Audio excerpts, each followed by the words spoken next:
हे हमारे अद्वैत पिता परमेश्वर और हे हमारे उद्धारकर्ता प्रभु यीशु मसीह, और आज ही के दिन बैतलहम के गौशाले में जन्म लेने वाले हमारे प्रभु यीशु मसीह, हमारे उद्धारकर्ता, और हे पवित्र आत्मा, आप सभी का आज की आराधना में, जो क्रिसमस पर्व की आराधना है, आपका स्वागत है।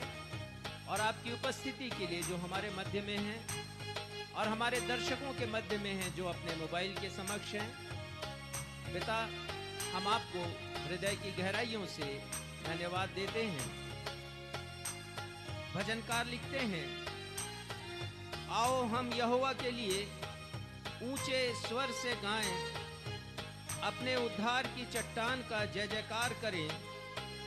हम धन्यवाद करते हुए उनके सन्मुख आएं और भजन गाते हुए उनका जय जयकार करें, क्योंकि यहोवा महान ईश्वर है।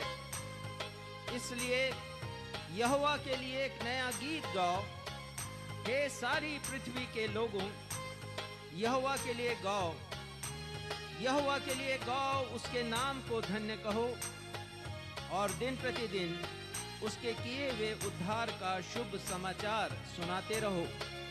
जी हाँ प्यारे भाइयों और बहनों, आज क्रिसमस है और आज का दिन हमें संदेश देता है कि हम उद्धार का शुभ समाचार दुनिया के कोने कोने में फैलाएं।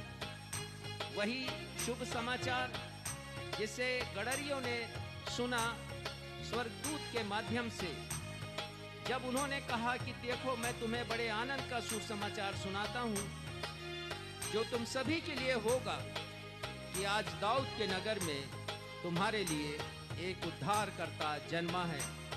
तो उद्धारकर्ता के जन्म की खुशियों को हम मनाते हैं इस गीत को गाकर, जिसके शब्द कहते हैं, खुशियों की बहार लिए, पापी का उद्धार लिए, आया है, आया है, आया है मेरा मसीहा।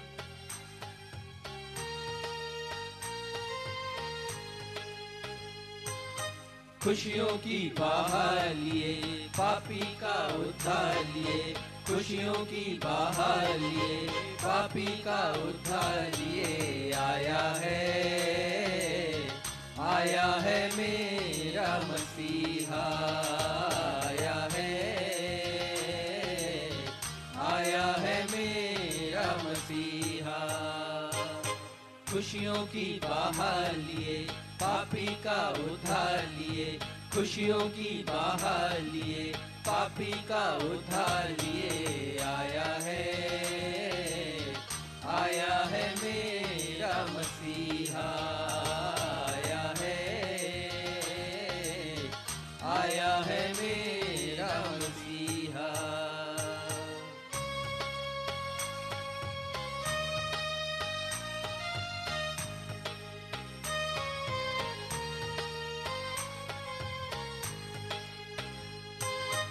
ऐसा प्रेम किया उसने, स्वर्गीय सुख छोड़ा उसने, ऐसा प्रेम किया उसने, स्वर्गीय सुख छोड़ा उसने, हर पापी को बचाने, हर पापी को बचाने, आया आया आया आया आया आया आया आया है मेरा मसीहा, आया है मेरा मसीहा। खुशियों की बहार लिए, पापी का उद्धार लिए, खुशियों की बहार लिए, पापी का उद्धार लिए, आया है मेरा मसीहा, आया है मेरा मसीहा।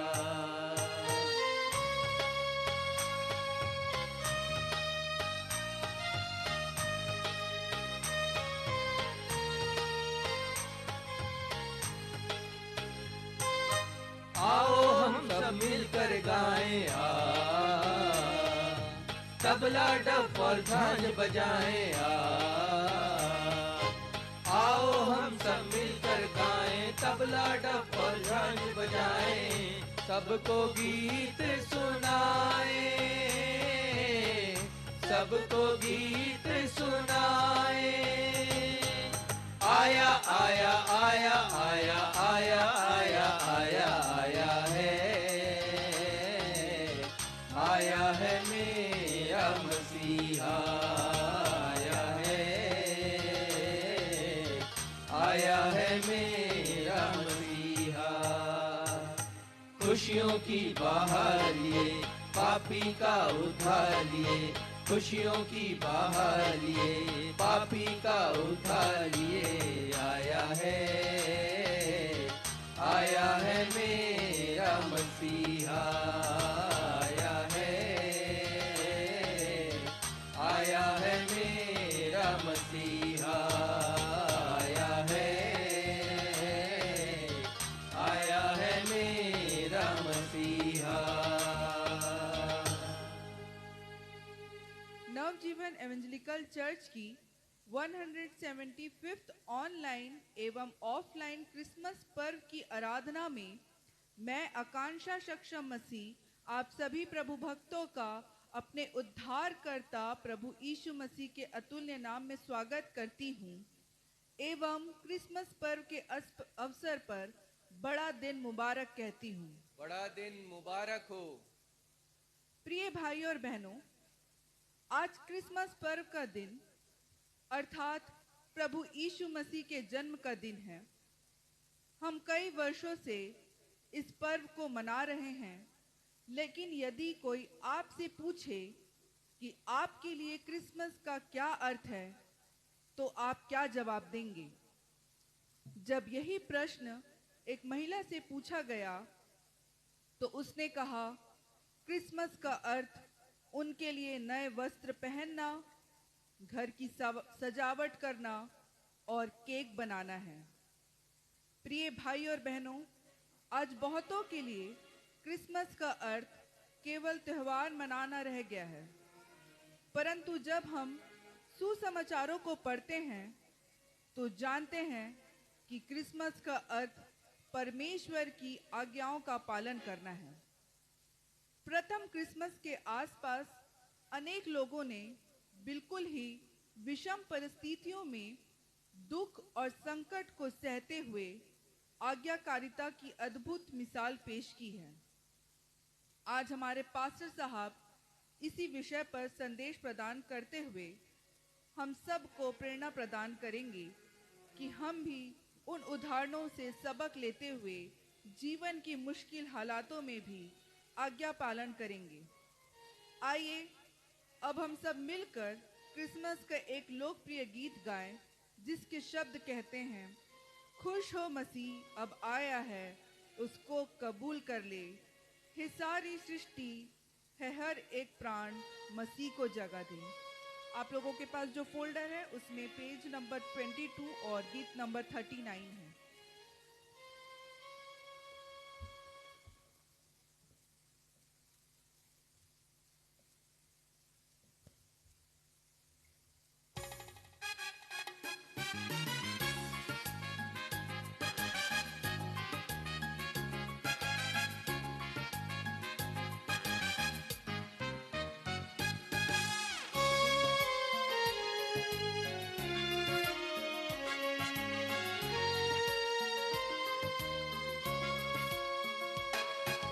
खुशों की यीशु आया है, उसको कबूल कर ले,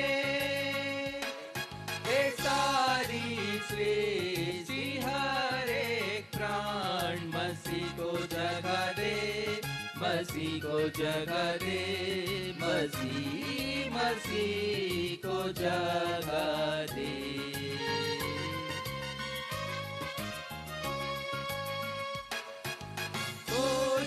मसीह अब राजा है, सब जाति हर जुबान, समुंदर भी मैदान पहाड़, गिद्दा में खुश रहा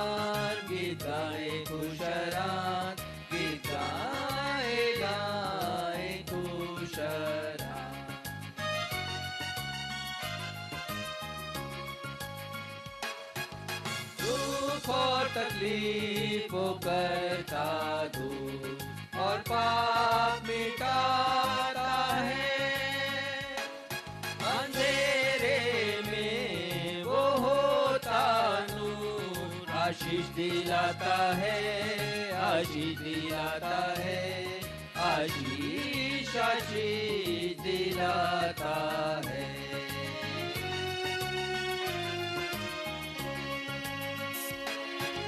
वो धर्म और सच्चाई से अब राज फैलाता है और अपनी सारी करनी में पिया दिखाता है, पिया दिखाता है, पिया पिया दिखाता है।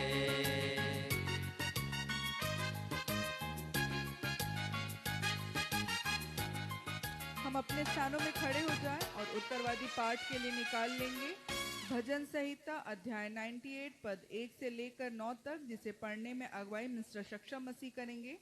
भजन संहिता अध्याय 98 पद 1 से लेकर 9 तक। आइए हम सब मिलकर धर्मशास्त्र से निकाल लें भजन संहिता अध्याय 98 और इस पूरे अध्याय को, जैसा कि हमारा दस्तूर रहा है, उत्तरवादी की रीति से हम सब पढ़ लेंगे और अंत में 9वें पद को हम सब साथ में मिलकर के पढ़ लेंगे। भजन संहिता 98। यहोवा के लिए एक नया गीत गाओ, क्योंकि उसने आश्चर्य कर्म किए हैं। उसके दाहिने हाथ और पवित्र भुजा ने उसके लिए उद्धार किया है। यहोवा ने अपना किया हुआ उद्धार प्रकाशित किया और उसने अन्य जातियों की दृष्टि में अपना धर्म प्रकट किया है।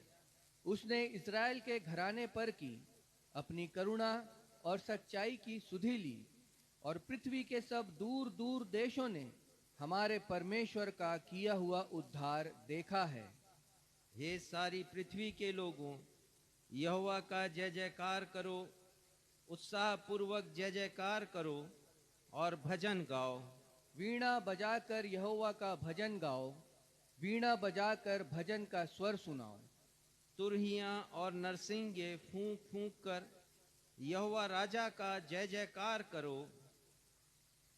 समुद्र और उसमें की सब वस्तुएं गरज उठें, जगत और उसके निवासी महाशब्द करें। नदियां तालियां बजाएं, पहाड़ मिलकर जय जयकार करें। हम सब साथ में पढ़ें। यह यहोवा के सामने हो, क्योंकि वह पृथ्वी का न्याय करने को आने वाला है। वह धर्म से जगत का और सच्चाई से देश देश के लोगों का न्याय करेगा। यह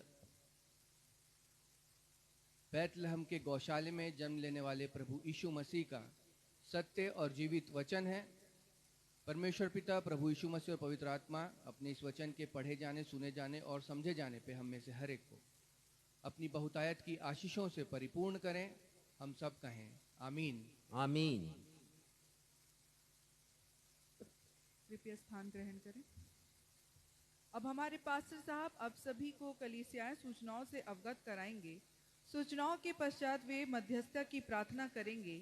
यदि आपके पास कोई प्रार्थना अनुरोध है तो उसे फेसबुक के कमेंट बॉक्स में लिखकर हमें भेज दीजिए, हम आपके लिए प्रार्थना करेंगे। लेकिन सूचनाओं के पूर्व पास्टर साहब 5वां दीप प्रज्वलित करेंगे। उन्हें अवसर है।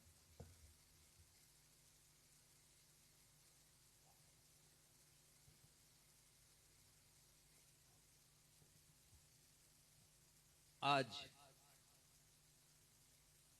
हमारे उद्धारकर्ता प्रभु यीशु मसीह की आगमन की खुशी में हम 5वां दीप प्रज्वलित करेंगे और ये दीप प्रभु यीशु मसीह की आज्ञाकारिता को समर्पित है। आप स्मरण करेंगे, हमने प्रभु यीशु मसीह के आगमन के 4 रविवारों पर 4 दीप प्रज्वलित किए। इसके पहला दीप जो हमने प्रज्वलित किया था वो प्रभु यीशु मसीह के दूसरे आगमन की तैयारी का दीप था।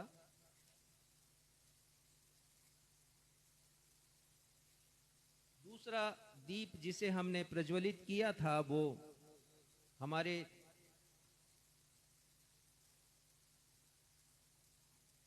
प्रभु यीशु मसीह के दूसरे आगमन की प्रतीक्षा करने का दीप था,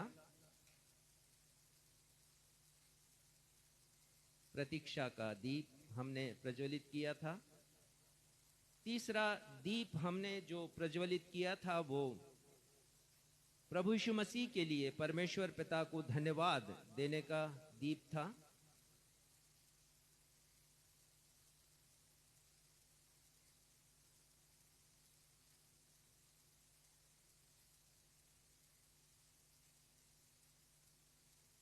धन्यवाद का दीप। और चौथा दीप हमने ज्योति का दीप प्रज्वलित किया था और बतलाया था आप सभी को कि प्रभु यीशु मसीह इस जगत की ज्योति हैं और केवल वे ही इस जगत के पाप के अंधकार को दूर कर सकते हैं। आज जो दीप हम प्रज्वलित करने जा रहे हैं वो आज्ञाकारिता का दीप है। परमेश्वर पर भरोसा करना, परमेश्वर का भय मानना और परमेश्वर की आज्ञा का पालन करना पवित्र बाइबल का प्रमुख विषय है। परमेश्वर पिता का भय मानने वाले अनेक लोगों ने विपरीत और अनुकूल प्रतिकूल परिस्थितियों में परमेश्वर पिता की आज्ञाओं पर यकीन किया और उनकी आज्ञाओं का पालन किया। आज हम जो दीप प्रज्वलित करेंगे वो दीप है आज्ञाकारिता का दीप।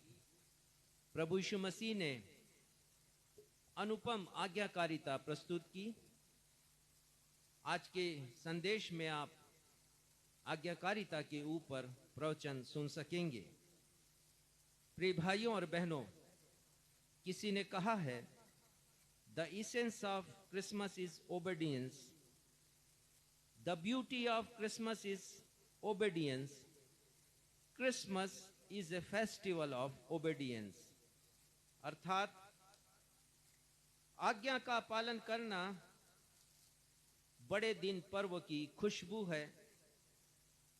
आज्ञा का पालन करना बड़े दिन की वास्तविक सुंदरता है। बड़ा दिन आज्ञाकारिता का पर्व है। तो इसलिए हम परमेश्वर की आज्ञाओं का स्मरण करें और उनका पालन हम सब करते रहें। परमेश्वर पिता हम सभी को अपनी आशीषों से परिपूर्ण करें।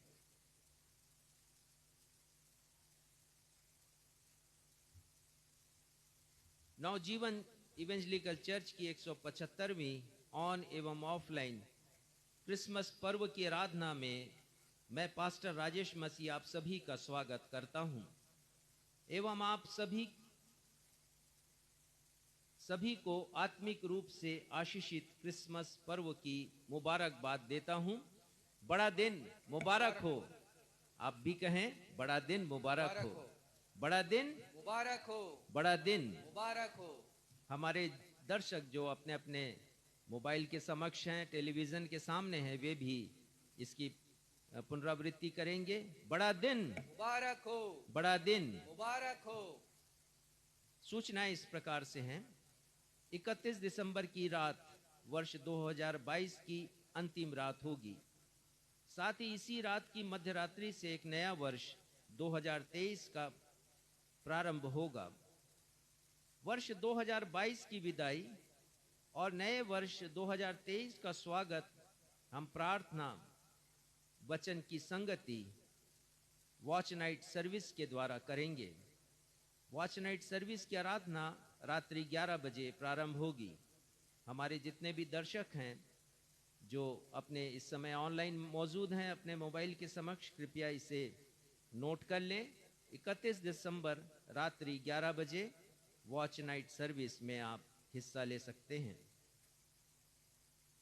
1 जनवरी नए वर्ष 2023 की प्रथम आराधना प्रातः 11 बजे से प्रारंभ होगी। हम नए दिन की नई सुबह का प्रारंभ परमेश्वर पिता को धन्यवाद देकर करेंगे और नए वर्ष की चुनौतियों का सामना करने के लिए परमेश्वर पिता से साहस मांगेंगे। अतः आप अवश्य इस दिन की आराधना में शामिल होइएगा। एक और जहां हम खुशियां मना रहे हैं, जहां पर जश्न का माहौल है, वहीं आपको बताना चाहता हूं कि जगह जगह सताव भी चल रहा है। जहां पर खुशियां की धारा बह रही है, वहीं दूसरी ओर हम देखते हैं कि आंसुओं की धारा है। हमारे बहुत से भाई बहन सताए जा रहे हैं सिर्फ इसलिए कि धर्मांतरण का झूठा आरोप उनके ऊपर लगाया जा रहा है। और मैं और मेरी कलीसिया भी धर्मांतरण का विरोध करती है, खासकर ऐसे धर्मांतरण जो आरोप लगाए जाते हैं कि प्रलोभन देकर लोगों को मसीही या ईसाई बनाया जा रहा है। हम इसका विरोध करते हैं। प्रलोभन से धर्मांतरण बिल्कुल नहीं होना चाहिए। ये तो मतांतरण है, आदमी के विचार का परिवर्तन है, जिसकी आज़ादी हमारा संविधान भी हमें देता है कि हम में स्वतंत्रता है कि हम अपने धर्म का चुनाव और किसी भी विश्वास का चुनाव कर सकते हैं। तो ना हम धर्मांतरण करते प्रलोभन के द्वारा, ना किसी को हम झूठी दिलासा देते हैं। और इसीलिए बहुत सी जगह सताव है और जो बहुत से लोग हैं वो कलीसिया में आते हैं। मैं तो कहता हूं कि सबसे अच्छा तरीका ये है कि यदि किसी को लगता है कि धर्मांतरण हो रहा है तो पुलिस में रिपोर्ट करे और शासन प्रशासन उसके विरोध में कार्यवाही करे। लेकिन लोग अपने ही हाथ में न्याय ले लेते हैं, लोगों को सताते हैं, मारते पीटते हैं। और इस समय मेरी जानकारी में ये बात आई है कि बस्तर के बहुत से गांव में लोगों को सताया गया है, लोग निर्वासित हुए हैं अपने घरों से, उनके घर को जलाया गया है, कलीसिया में भी तोड़फोड़ की गई है। और लोगों को इस प्रकार से सताया गया है, प्रताड़ित किया गया है कि लोगों को अपना घर भी छोड़ना पड़ा। और बहुत से लोग तंबुओं में रह रहे हैं और बहुत से लोगों के रहने की व्यवस्था कहीं और की गई है। तो विस्थापित हैं लोग अपने घरों से। प्रार्थना करते हैं कि हमारे जो प्रदेश का प्रशासन है इस ओर ध्यान दे और उचित न्याय करे, और न्याय करके जो भी दोषी है, चाहे यदि उनको लगता है कि मसीही दोषी हैं तो बिल्कुल दंड देना चाहिए, और यदि लगता है कि दूसरे लोग दोषी हैं तो उन्हें दंडित किया जाना चाहिए। तो प्रार्थना में हम बिताएं इस क्रिसमस को, केवल खुशियां ना बनाएं, लेकिन सोचें कि हमारे दूसरे भाई बहन भी हैं जो सताए जा रहे हैं और उनके लिए हमारी प्रार्थना की आवश्यकता है। प्रार्थना अनुरोध इस प्रकार से है। भाई अर्जुन कुष्ठ पीड़ित हैं और वो चाहते हैं कि उनका इलाज हो, और बैतलपुर के TLM अस्पताल में हमारी कोशिश है कि वो भर्ती हों, जहां पर उनका इलाज हो सके और वो स्वस्थ हो सके। 2 वर्ष की एक बेबी है, आरोही उसका नाम है। जन्म से मिर्गी का दौरा उसे आता है। परमेश्वर पिता से प्रार्थना करते हैं कि परमेश्वर पिता उसे चंगाई प्रदान करें। भाई बलदराम सोनवानी अस्वस्थ हैं, खाना उन्होंने त्याग दिया है। परमेश्वर पिता से प्रार्थना है कि अपनी कृपा उन पर प्रकट करें और उन्हें चंगाई प्रदान करें। भाई समी की मानसिक स्थिति ठीक नहीं है। परमेश्वर पिता से प्रार्थना करते हैं कि परमेश्वर पिता उन्हें चंगाई प्रदान करें। बहन मोती बाई आत्मिकता में आगे बढ़ना चाहती हैं। परमेश्वर पिता उनकी सहायता करें और वचन का प्रकाशन उन्हें प्रदान करें। बहन प्रेमी सिंह जो कि सिवनी में रहती हैं, उनके माँ के लंग्स में इन्फेक्शन है, 86 ईयर्स की हैं, अस्पताल में भर्ती हैं, लगभग कोमा की स्थिति में हैं। परमेश्वर पिता से हम उनकी चंगाई के लिए प्रार्थना करते हैं। धन्यवाद के विषय इस प्रकार से हैं। हम परमेश्वर पिता को धन्यवाद देते हैं भाई राजकमल और उनकी पत्नी श्रीमती विनीता थॉमस के लिए। परमेश्वर पिता ने एक बड़े एक्सीडेंट से पिछले सप्ताह उन्हें बचाया 12 तारीख को, जब हाई कोर्ट के सामने उनकी कार को उसी दिशा में जाते हुए 16 चक्के के ट्रक ने अपने लपेटे में ले लिया और वे दोनों 25-30 अपने कार के साथ घसीटते चले गए। कार क्षतिग्रस्त हो गई, लेकिन परमेश्वर का धन्यवाद हो कि पति पत्नी दोनों को कोई भी चोट नहीं आई, एक खरोंच भी नहीं आई। उन्होंने परमेश्वर पिता के सम्मान में धन्यवादी भेंट अर्पित किया है। उस परिवार को हम धन्यवाद देते हैं और परमेश्वर पिता को भी उनके प्राणों की रक्षा करने के लिए धन्यवाद देते हैं। भाई संजय डेनियल इंदौर से, उन्होंने धन्यवादी भेंट भेजी है। परमेश्वर पिता उन्हें और उनके परिवार को अपनी आशीषों से परिपूर्ण करे। भाई नीलेश मसीह से भी धन्यवादी भेंट प्राप्त हुई है। परमेश्वर पिता उन्हें और उनके परिवार को आशीषित करें। पिछले समय बहुत से हमारे प्रियजनों ने अपनी अपनी भेंटें हमें अर्पित की हैं और उनमें से हर एक को हम धन्यवाद देना चाहते हैं।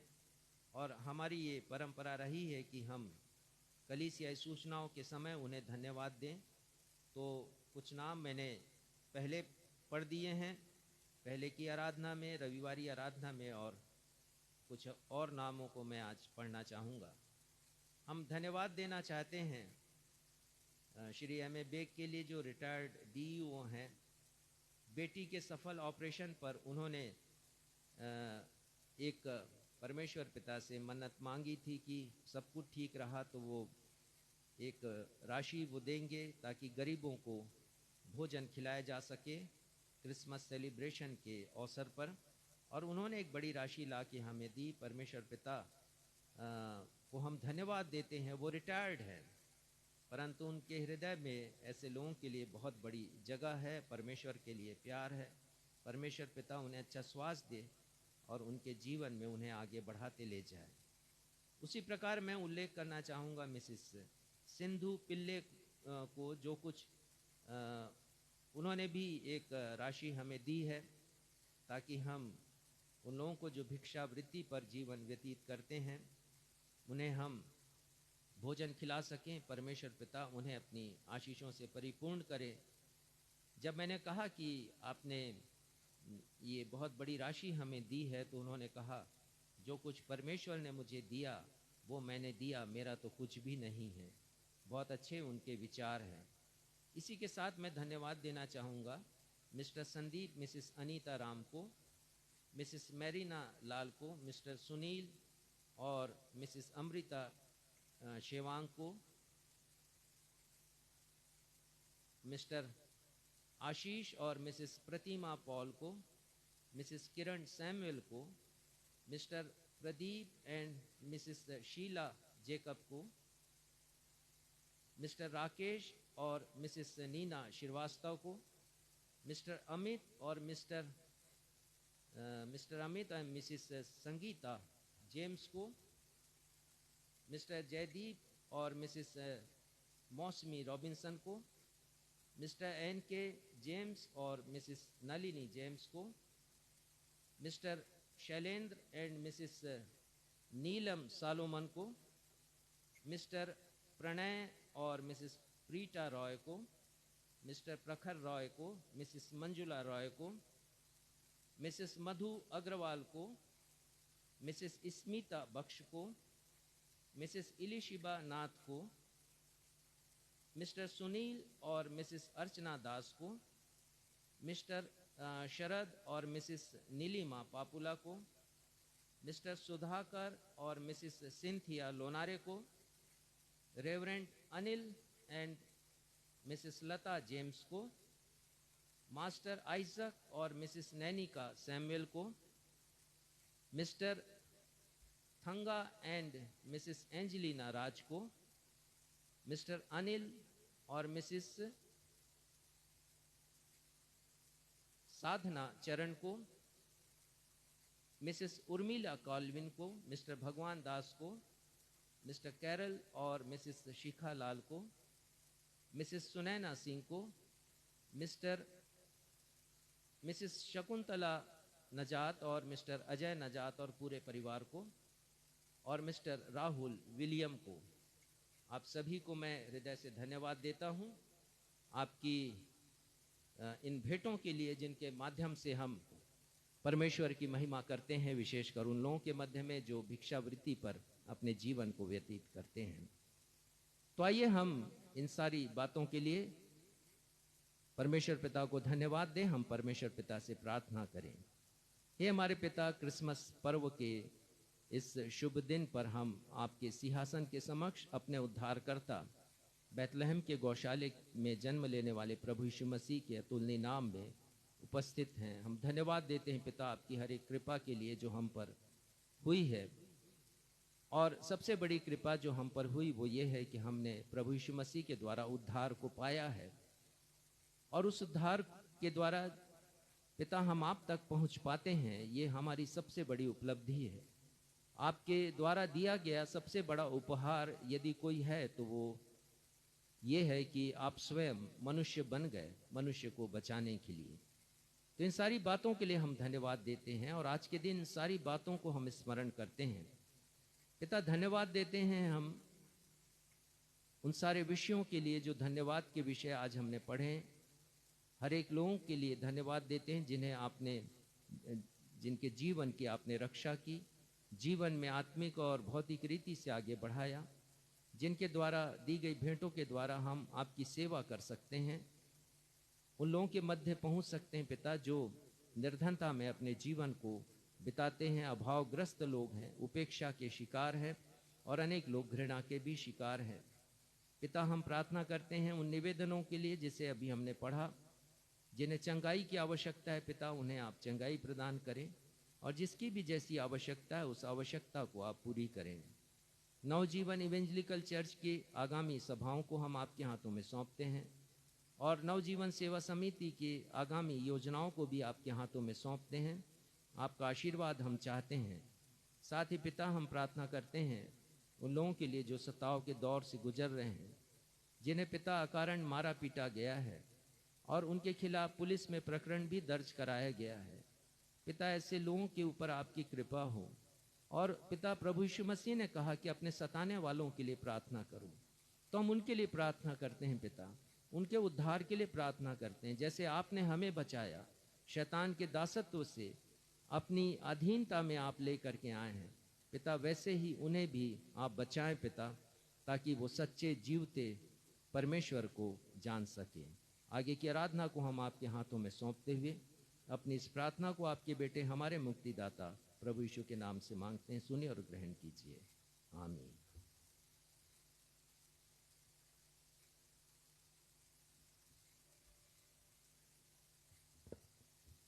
अब हम सभी के लिए अवसर होगा जब हम परमेश्वर प्रदत्त आशीषों को स्मरण करते हुए अपनी अपनी भेंटों तथा धन्यवादी भेंटों को अर्पित करेंगे। यदि हमारे ऑनलाइन दर्शक भी अपनी भेंटों तथा धन्यवादी भेंटों को हमारी कलीसिया के द्वारा किए जा रहे निर्धन लोगों के मध्य सेवा कार्यों, सुसमाचार के विस्तार तथा कलीसिया भवन के निर्माण के लिए अर्पित करना चाहते हैं तो उनका स्वागत है। वे कृपया हमारे पास्टर साहब से संपर्क कर सकते हैं। आइए हम सब मिलकर एक गीत गाएं और अपने भेंटों को अर्पण करें। गीत के शब्द हैं, तेरा हो अभिषेक अमन के राजकुमार, आज हमारे दिल में जन्म ले, हे प्रभु यीशु महान। ये फोल्डर नंबर 21 और उसका गीत नंबर 35 है।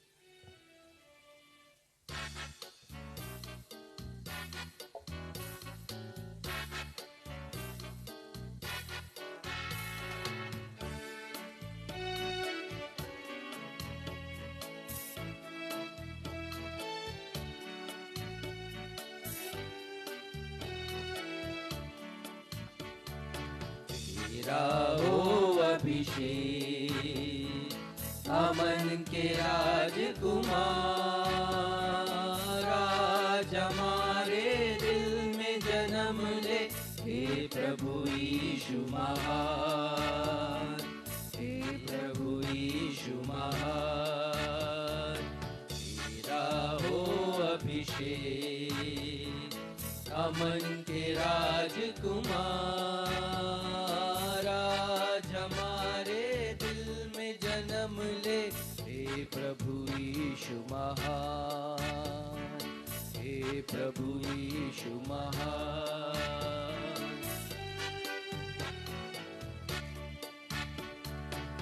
क्या चढ़ाए हम भेंट में तुझको, सोना मुरलोबान नहीं कबूल तुझको। क्या चढ़ाए हम भेंट में तुझको, सोना मुरलोबान नहीं कबूल तुझको। वर दे ऐसा कर दे तुझ पे, वर दे ऐसा कर दे तुझ पे, जीवन अपना निसार, जीवन अपना निसार। तेरा हो अभिषेक अमन के राजकुमार, आज हमारे दिल में जगह ले। हे प्रभु यीशु महान, हे प्रभु यीशु महान। भेंटों के लिए धन्यवाद की प्रार्थना रेवरेंड राजेश मसीह करेंगे।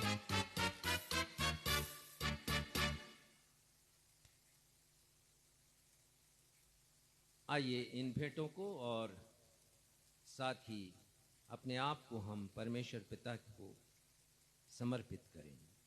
ये हमारे पिता, हम धन्यवाद देते हैं जीवन और श्वास के देने वाले परमेश्वर।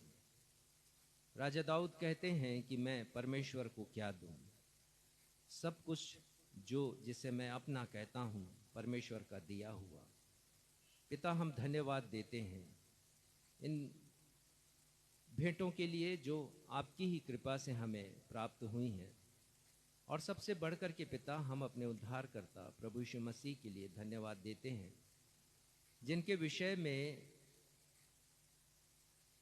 संत पौलुस कहते हैं कि परमेश्वर पिता को उस भेंट के लिए, उस दान के लिए धन्यवाद जो अवर्णनीय है, जो वर्णन से बाहर है। जी हाँ, परमेश्वर पिता प्रभु यीशु मसीह यदि इस दुनिया में नहीं आते तो ना ही हम आपको जानते, ना ही आपके नाम से हम इन भेंटों को दे पाते। पर आपकी बड़ी अनुकंपा हम पर हुई, कृपा हुई, करुणा हुई। आपने हमसे बेइंतहा प्रेम किया कि प्रभु यीशु मसीह को हमारे लिए इस दुनिया में भेजा।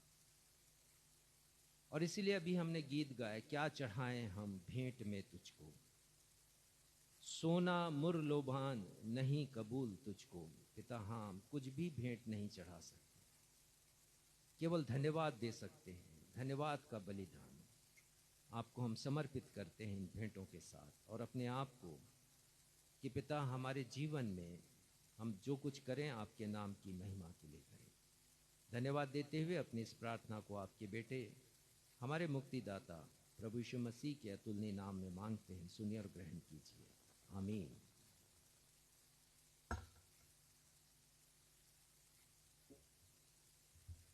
पवित्र शास्त्र बाइबल से पाठों का पठन। पहला पाठ पुराने नियम से यशाया अध्याय 9 पद 6 और 7, जिसे पढ़ने में अगुवाई मैं करूंगी। दूसरा पाठ नए नियम से फिलिपियो अध्याय 2 पद 5 से लेकर 11 तक, जिसे पढ़ने में अगुवाई भाई क्षितिज मसीह करेंगे। पहला पाठ पुराने नियम से यशाया 9 पद 6 और 7। क्योंकि हमारे लिए एक बालक उत्पन्न हुआ, हमें एक पुत्र दिया गया है, और प्रभुता उसके कांधे पर होगी, और उसका नाम अद्भुत युक्ति करने वाला, पराक्रमी परमेश्वर, अनंत काल का पिता और शांति का राजकुमार रखा जाएगा। उसकी प्रभुता सर्वदा बढ़ती रहेगी, और उसकी शांति का अंत ना होगा। इसलिए वह उसको दाऊद की राजगद्दी पर इस समय से लेकर सर्वदा के लिए न्याय और धर्म के द्वारा स्थिर किए और संभाले रहेगा। सेनाओं के यहोवा की धुन के द्वारा या हो जाएगा। परमेश्वर अपने पढ़े हुए वचन पर आशीष दे। हम सब कहें आमीन।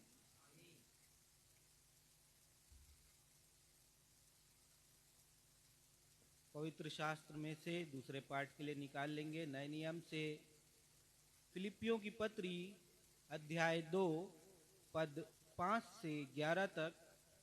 फिलिपियों अध्याय 2 पद 5 से 11 और वचन में यहाँ यूं लिखा है, जैसा मसीह यीशु का स्वभाव था वैसा ही तुम्हारा भी स्वभाव हो, जिसने परमेश्वर के स्वरूप में होकर भी परमेश्वर के तुल्य होने को अपने वश में रखने की वस्तु न समझा, वरन अपने आप को ऐसा शून्य कर दिया और दास का स्वरूप धारण किया और मनुष्य की समानता में हो गया और मनुष्य के रूप में प्रकट होकर अपने आप को दीन किया और यहाँ तक आज्ञाकारी रहा कि मृत्यु, हाँ क्रूस की मृत्यु भी सह ली। इस कारण परमेश्वर ने उसको अति महान भी किया और उसको वह नाम दिया जो सब नामों में श्रेष्ठ है, कि जो स्वर्ग में और पृथ्वी पर और पृथ्वी के नीचे हैं वे सब यीशु के नाम पर घुटना टेके और परमेश्वर पिता की महिमा के लिए हर एक जीव अंगीकार कर ले कि यीशु मसीह ही प्रभु है।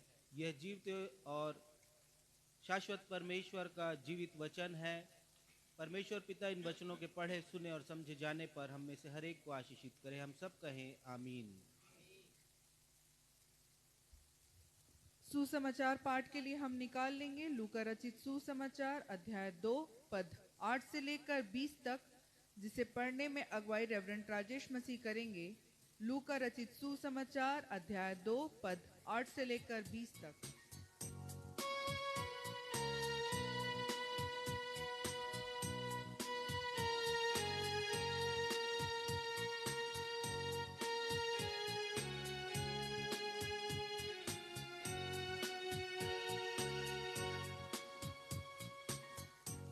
आज का सुसमाचार का पाठ लूका रचित सुसमाचार उसका दूसरा अध्याय पद संख्या 8 से लेकर पद संख्या 20 तक। और यहाँ इस प्रकार लिखा है, और उस देश में कितने गडरिये थे जो रात को मैदान में रहकर अपने झुंड का पहरा देते थे, और प्रभु का एक दूत उनके पास आ खड़ा हुआ और प्रभु का तेज उनके चारों ओर चमका और वे बहुत डर गए। तब स्वर्गदूत ने उनसे कहा, मत डरो, क्योंकि देखो मैं तुम्हें बड़े आनंद का सुसमाचार सुनाता हूँ जो सब लोगों के लिए होगा, कि आज दाऊद के नगर में तुम्हारे लिए एक उद्धारकर्ता जन्मा है और यही मसीह प्रभु है।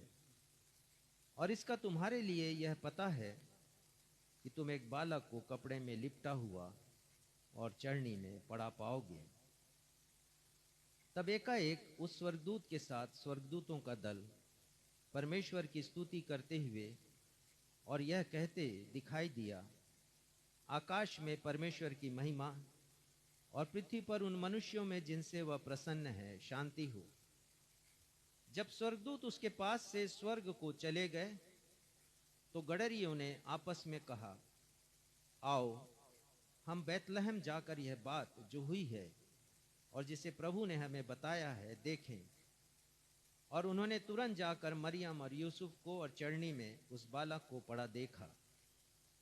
इन्हें देखकर उन्होंने वह बात जो इस बालक के विषय में उनसे कही गई थी प्रकट की, और सब सुनने वालों ने उन बातों से जो गडरियों ने उनसे कहीं आश्चर्य किया। परंतु मरियम ये सब बातें अपने मन में रखकर सोचती रही, और गडरिये जैसा उनसे कहा गया था वैसा ही सब सुनकर और देखकर परमेश्वर की महिमा और स्तुति करते हुए लौट गए। ये प्रभु यीशु ख्रिस्ट का सुसमाचार है। हे प्रभु यीशु ख्रिस्ट, आपके नाम की महिमा हो। हम सब कहें आमीन।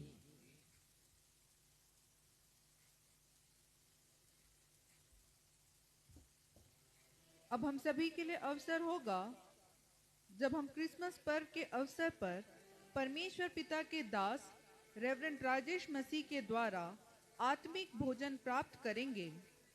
परमेश्वर पिता के जीवित वचन से जिस विषय पर वे प्रचार करेंगे वह विषय है क्रिसमस पर्व आज्ञा पालन करने का पर्व है। Christmas is a festival of obedience. लेकिन इसके पहले कि हम संदेश सुने, आइए क्रिसमस पर्व के अवसर पर हम एक गीत गाएं। गीत के शब्द हैं, पूरब में चमका एक बड़ा तारा, पैदा हुआ है आज मसीह, खुश है सारा जहां। या फोल्डर में पेज नंबर 22 और गीत नंबर 40 है।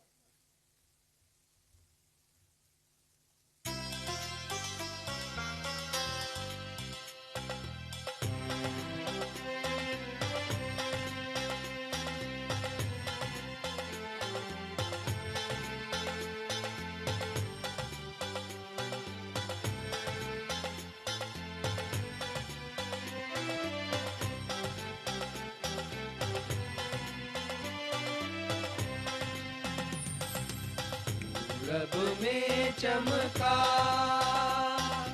एक बड़ा तारा, पैदा हुआ है आज मसीह, खुश है सारा जहां। पूरब में चमका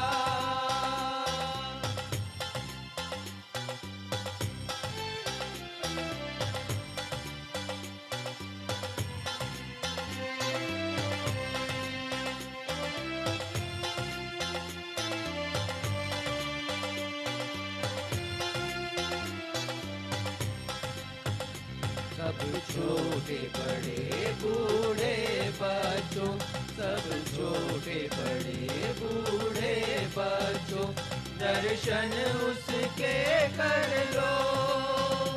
आया वो देने सबको शिफा, आया वो देने सबको शिफा, करने सब पाप क्षमा। जन्मा है एक राजा, सृष्टि में है कहाँ, देखो उस उद्धार को चल के, खुश है सारा जहां। पूरब में चमका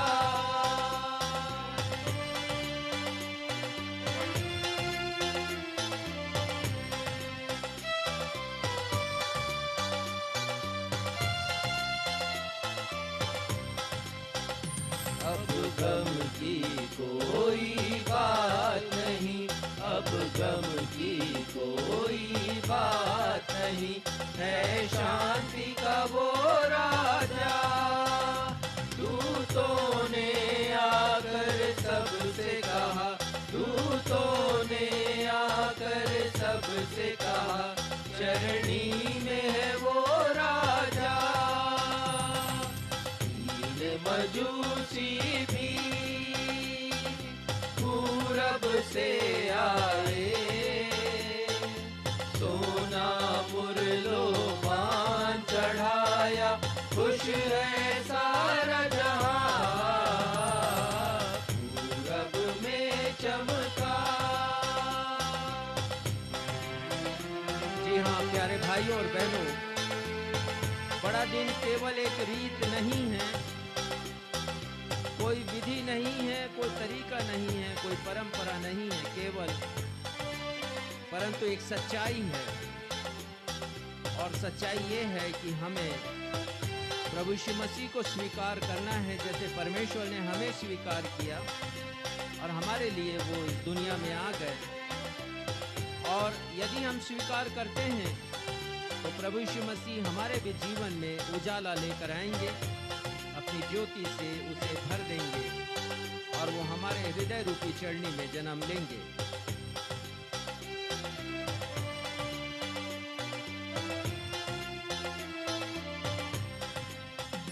केवल एक गीत नहीं है यह, केवल एक गीत नहीं है यह, सुन लो अब ऐ लोगों इस सच्चाई को, जिसने भी इस सच्चाई को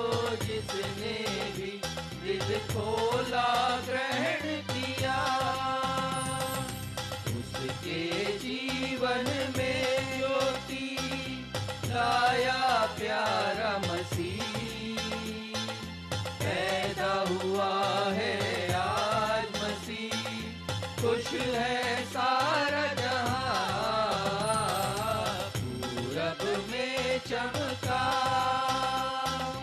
एक बड़ा तारा, पैदा हुआ है आज मसीह, खुश है सारा जहां, पूरब में चमका।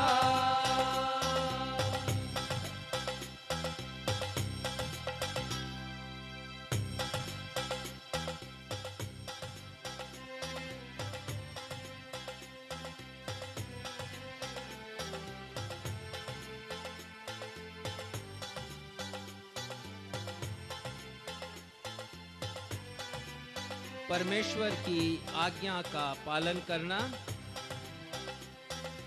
हर एक मसीही का कर्तव्य है। परमेश्वर की आज्ञा का पालन करने का अर्थ क्या है? वो ये कि परमेश्वर को अपने जीवन का स्वामी मानकर उनकी अधीनता में रहना और उनके आदेशों का पालन कर उनकी इच्छा को पूरी करना। मैं फिर से दोहराऊंगा, परमेश्वर की आज्ञा का पालन करने का अर्थ यह है कि परमेश्वर को अपने जीवन का स्वामी मानकर उनकी अधीनता में रहना और उनके आदेशों का पालन कर उनकी इच्छा को पूरी करना।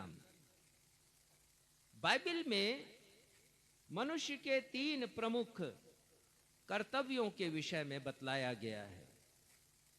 पहला है कि हम परमेश्वर पर भरोसा करें। पहला कर्तव्य जो मनुष्य का है वो भरोसा करना है, और दूसरा कर्तव्य जो मनुष्य का है वो परमेश्वर का भय मानना है, और तीसरा कर्तव्य परमेश्वर का जो है वो है परमेश्वर की आज्ञाओं का पालन करना है। एक पद पढ़िएगा, सबोपदेशक उसका 12वां अध्याय और 13वां पद। सबोपदेशक 12 अध्याय और 13 पद। राजा सुलेमान ने आप सब जानते हैं कि उन्होंने ज्ञान और बुद्धि से भरी हुई एक किताब लिखी जिसका नाम है सबोपदेशक। उस अध्याय के उस किताब के अंतिम अध्याय के अंतिम पद में वो क्या कहते हैं, जरा ध्यान से सुनिएगा। सब कुछ सुना गया, अंत की बात यह है कि परमेश्वर का भय मान और उसकी आज्ञाओं का पालन कर, क्योंकि मनुष्य का संपूर्ण कर्तव्य यही है। मनुष्य का संपूर्ण कर्तव्य है कि वो परमेश्वर का भय माने और परमेश्वर की आज्ञाओं का पालन करे। हमारा बाइबल जो पवित्र शास्त्र कहलाता है उसका प्रारंभ ही आज्ञा से हुआ है। परमेश्वर ने आज्ञा दी आदम को, हम पढ़ते हैं 2 अध्याय उत्पत्ति उसके 2 अध्याय के 26वें पद में, और परमेश्वर उसे बतलाते हैं भले और बुरे वृक्ष के विषय में, उसके फल के विषय में, और कहते हैं कि उसका फल उसे नहीं खाना है। परमेश्वर उसे सावधान करते हैं, सतर्क करते हैं। ये पहली आज्ञा थी जिसका पालन करना बड़ा आवश्यक था आदम के लिए और उसके बाद हवा के लिए, पर हम देखते हैं कि उन्होंने आज्ञा पालन नहीं किया। तो आज्ञा से प्रारंभ होता है ये पवित्र शास्त्र और आज्ञा से समाप्त भी होता है। प्रकाशित वाक्य अंतिम अध्याय 22वां अध्याय 19 पद में हम पढ़ते हैं कि प्रभु यीशु मसीह यूहन्ना से कहते हैं कि ये जो वचन मैंने कहे हैं या पवित्र शास्त्र में जो कुछ लिखा है उसे कोई भी ना निकाले, कोई भी घटाए नहीं, कोई भी बढ़ाए नहीं। और वो कहते हैं कि यदि कोई इसमें से कुछ भी निकालेगा इस वचन से तो वो उसे स्वर्ग के राज्य से भी निकाल देंगे। तो संपूर्ण बाइबल में एक द्वंद्व है, हम देखते हैं एक द्वंद्व है उन लोगों के विषय में हम पढ़ते हैं जिन्होंने आज्ञा का पालन किया, और उनके मध्य में एक द्वंद्व है जिन्होंने परमेश्वर की आज्ञा का पालन नहीं किया है। 10 आज्ञा परमेश्वर ने दी और ये बड़ी महत्वपूर्ण है हम सभी के लिए, क्योंकि इन आज्ञाओं के द्वारा हम जानते हैं कि पाप क्या है, व्हाट इज सिन। पाप को परिभाषित किया गया है 10 आज्ञाओं के द्वारा। परमेश्वर ने कहा है कि हमें क्या करना है और क्या नहीं करना है। तो हम देखते हैं कि आज्ञा पालन हर एक धार्मिक क्रियाकलापों और रीति रिवाजों से उत्तम है। आज्ञा का पालन करना, हम चाहे कितने भी धार्मिक रीति रिवाज करते रहें, हम प्रार्थना का जीवन बिताएं, हम बाइबल पढ़ते रहें, चर्च जाते रहें, भेंट देते रहें, लेकिन यदि हमने आज्ञा का पालन नहीं किया तो वो सब कुछ व्यर्थ है, उसका कोई अर्थ नहीं परमेश्वर के सामने। और इसे हम जानते हैं इस तरीके से कि राजा शाऊल, जो कि प्रथम राजा था इस्राएलियों का, परमेश्वर ने उससे कहा था कि जब तुम युद्ध के लिए जा रहे हो तो जो भी तुम वहां पर विजय से प्राप्त करो वो परमेश्वर के लिए अर्पण समझी जाए। लेकिन उसने उस अर्पण की वस्तुओं में से कुछ ले लिया जो बहुत अच्छे पशुधन थे, और उसने सोचा कि ये काम में आएंगे, और ये बात परमेश्वर को बहुत खराब लगी। हम पढ़ते हैं पहला शामुएल उसके 15वें अध्याय में। और शामुएल जो नबी हैं, परमेश्वर उससे बातचीत करते हैं तो शामुएल नबी रोने लगते हैं कि शाऊल ने ऐसा क्यों किया, ऐसी तुच्छ चीजों के ऊपर उसने अपना मन क्यों लगाया, उसने लोभ क्यों किया, और वो जो चीज परमेश्वर की थी उसे उसने खुद क्यों ले लिया। और तब परमेश्वर कहते हैं शामुएल से, और शामुएल उस बात को राजा शाऊल से कहते हैं, और वो कहते हैं कि क्या परमेश्वर की आज्ञा पालन बलिदान चढ़ाने से उत्तम नहीं है। परमेश्वर की आज्ञा का पालन करना हमारे हर एक रीति रिवाजों और धार्मिक अनुष्ठानों से बढ़ करके है। आप करते रहें जो कुछ आपको करना है, चाहे जितनी बार आप सभाओं में चले जाएं, प्रचार की सभाओं में चले जाएं, चाहे कितना भी आप अपनी भेंटें अर्पित क्यों ना कर दें, लेकिन यदि परमेश्वर के वचन में जो लिखा है उसकी आज्ञा का पालन आप नहीं करते तो उन धार्मिक अनुष्ठानों का, आपकी प्रार्थनाओं का, आपकी भेंटों का कोई महत्व परमेश्वर के समक्ष नहीं है। आज्ञाकारिता का प्रारंभ तब होता है जब कोई मनुष्य शैतान के दासत्व से निकलकर, शैतान का तिरस्कार कर, शैतान की संसार का, शैतान की दुनिया का को ठुकरा कर परमेश्वर की अधीनता को स्वीकार करता है, और इसी बिंदु से उद्धार का प्रारंभ होता है। जब वो परमेश्वर के राज्य को ग्रहण करता है कोई भी मनुष्य, और उद्धार का प्रारंभ होता है और आज्ञाकारिता का जीवन भी प्रारंभ होता है। यदि हमारे जीवन में आज्ञाकारिता नहीं है, परमेश्वर की आज्ञा का पालन नहीं है हमारे जीवन में, तो समझ जाइए हमारा उद्धार भी नहीं हुआ। और यदि उद्धार नहीं हुआ है तो समझ जाइए हम कभी भी परमेश्वर के पास पहुंच नहीं पाएंगे। आज्ञाकारिता आसान है जब परिस्थितियां बिल्कुल अनुकूल हों। आपकी मर्जी के अनुसार परिस्थितियां जब होती हैं तो आज्ञा पालन बहुत आसान लगता है, परंतु जब परिस्थितियां प्रतिकूल होती हैं, विषम होती हैं, परिस्थितियां कठिन होती हैं, तो उन परिस्थितियों में आज्ञा पालन बहुत ही कठिन प्रतीत होता है। हम कुछ उदाहरणों के द्वारा इसे समझेंगे। आदम के लिए परिस्थितियां बिल्कुल अनुकूल थीं, बहुत ज्यादा अनुकूल, इससे अच्छे अनुकूल में कोई शायद रहता भी नहीं। जिस परिस्थिति में आदम रह रहा था अदन की वाटिका में, लेकिन उसने अनाज्ञाकारिता की। परंतु हम देखते हैं अनेक लोगों के बारे में परमेश्वर के वचन से कि उन्होंने कठिन परिस्थितियों में परमेश्वर की आज्ञा का पालन किया, और उनमें से दो नाम मैं बताऊंगा। पहला तो नूह है, और उसके सामने बिल्कुल विषम परिस्थिति थी, क्योंकि जब हम उसके बारे में पढ़ते हैं कि परमेश्वर ने उससे कहा जहाज बनाने के लिए, तो एक पद निकालिएगा उत्पत्ति 6 और उसके 15वें पद को आप पढ़िएगा। और परमेश्वर ने उसे आज्ञा दी है कि तुम एक जहाज बनाना, लकड़ी का जहाज तुम बनाना जो पानी में तैरेगा और जो तुम्हें और पशुओं को जीवन दान देगा। पढ़िएगा 15वां। इस ढंग से तू उसको बनाना, जहाज की लंबाई 300 हाथ, चौड़ाई 50 हाथ और ऊंचाई 30 हाथ की हो। जहाज में 22वां पद पढ़िएगा।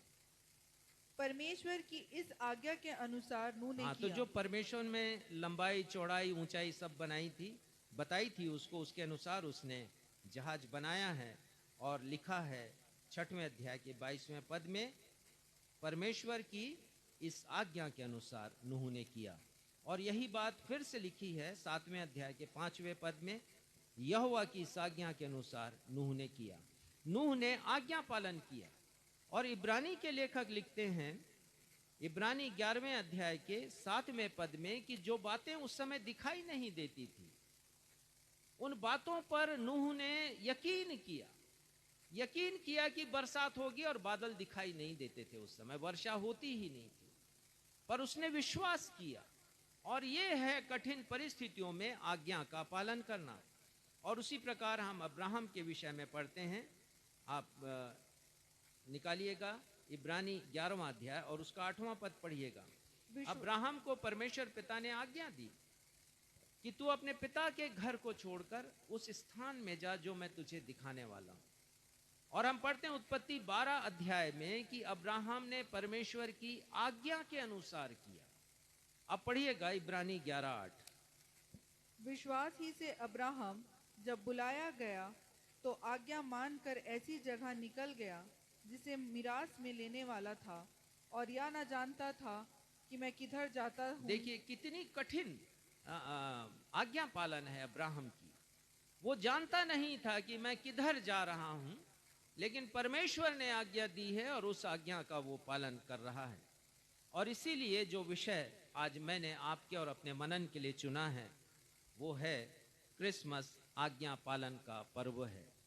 क्रिसमस का पर्व आज्ञा पालन करने का पर्व है। Christmas is a festival of obedience. Christmas का महत्व क्या है हमारी जिंदगी में, कितना महत्वपूर्ण है ये, हम कैसी इसकी व्याख्या करेंगे। यदि कोई पूछे हमारे लिए इसका कितना महत्व है तो हम क्या जवाब देंगे। जब एक महिला से पूछा गया ऐसा ही प्रश्न कि क्रिसमस का उसकी जिंदगी में कितना महत्व है, तो उस महिला ने कहा, क्रिसमस का त्योहार मुझे सबसे अच्छा लगता है, क्योंकि इस त्योहार में, इस फेस्टिवल में नए नए वस्त्र पहनने का अवसर मुझे मिलता है, ढेर सारे पकवान और केक खाने का अवसर मुझे मिलता है, और घर को सजाने का अवसर मुझे मिलता है। यदि एक आम जिंदगी देखें मसीही की, तो उसकी जिंदगी भी यहीं तक सिमट गई है कि हम केवल यही कर रहे हैं। क्रिसमस का महत्व हमारी जिंदगी में केवल इतना ही रह गया है। पर ऐसे समय में मैं आपको स्मरण दिलाना चाहूंगा, एक कविता मैंने लिखी कि क्रिसमस क्या है, उसकी कुछ पंक्तियां आपके सामने मैं रखना चाहूंगा। क्रिसमस नहीं है केवल तब जब हम पहने नया वस्त्र, भर लें अपना पेट, स्वादिष्ट भोजन पकवान खा पी कर, और सजा लें अपना घर और क्रिसमस ट्री रंग बिरंगी जगमगाती लड़ियों से, लगा लें चमकीला सितारा, गा लें गीत केरल कंपटीशन में, या कर लें अभिनय नाटक या कोरियोग्राफी में, जीत लें पुरस्कार, झूम लें खुश होकर, चले जाएं पिकनिक पर, खेलें खेल बूझें अंताक्षरी, गाएं गीत तेरी बारी मेरी बारी, मैं जीता तू हारी। क्रिसमस नहीं है केवल तब जब स्वजनों को ही हम देते उपहार, बनकर सेंटा क्लॉज जिसका ना कोई चरित्र ना मिसाल, ये कहता सुसमाचार, शिरकत करते हो जाते लीन आयोजनों में जो होते अक्सर यीशु विहीन, या हम जाते गिरजाघर बंठन कर महकते खुशबुओं से करते आराधना, गाते गीत बड़े दिन के खुश होकर, सुनते संदेश मिलते प्रियजनों से, खाते क्रिसमस भोज बड़ा दिन मुबारक कहकर। क्रिसमस यहीं तक सिमटाया है हम मसीहियों के जीवन में। क्रिसमस का पर्व परमेश्वर की आज्ञाओं को का पालन करने का पर्व है। किसी ने कहा है, the essence of Christmas is obedience. आज्ञा पालन करना क्रिसमस पर्व की खुशबू है। The beauty of Christmas is obedience. आज्ञा पालन करना क्रिसमस की खूबसूरती है। Christmas is a festival of obedience. Christmas आज्ञा पालन का पर्व है। प्रथम क्रिसमस के आसपास हम कुछ ऐसे चरित्रों के विषय में सुसमाचारों में पढ़ते हैं जिन्होंने एकदम विषम परिस्थितियों में, संकट की स्थितियों में, विकट परिस्थितियों में आज्ञा पालन का अनुपम उदाहरण हम सभी के सामने प्रस्तुत किया है। पर अफसोस कि बहुत कम हम उन पर ध्यान दे पाते हैं, उन चरित्रों के ऊपर जिन्होंने कठिन परिस्थितियों में आज्ञा पालन किया और प्रमाणित किया कि परमेश्वर की आज्ञाओं का पालन करना कठिन नहीं है। एक पद निकालिएगा, पहला यूहन्ना 5वां अध्याय 3 पद। यह प्रमाणित किया है। ये कुछ चरित्र जिसे मैं आपके सामने अभी रखूंगा, वो प्रमाणित करते हैं कि परमेश्वर की आज्ञाओं का पालन करना कठिन नहीं है। पढ़िएगा, पहला यूहन्ना 5वां अध्याय 3 पद। क्योंकि परमेश्वर से प्रेम रखना यह है कि हम उसकी आज्ञाओं को माने और उसकी आज्ञाएं कठिन नहीं। परमेश्वर की आज्ञाएं कठिन नहीं है। दरअसल हम मानते ही नहीं, हम आज्ञा पालन करना ही नहीं उचित समझते हैं।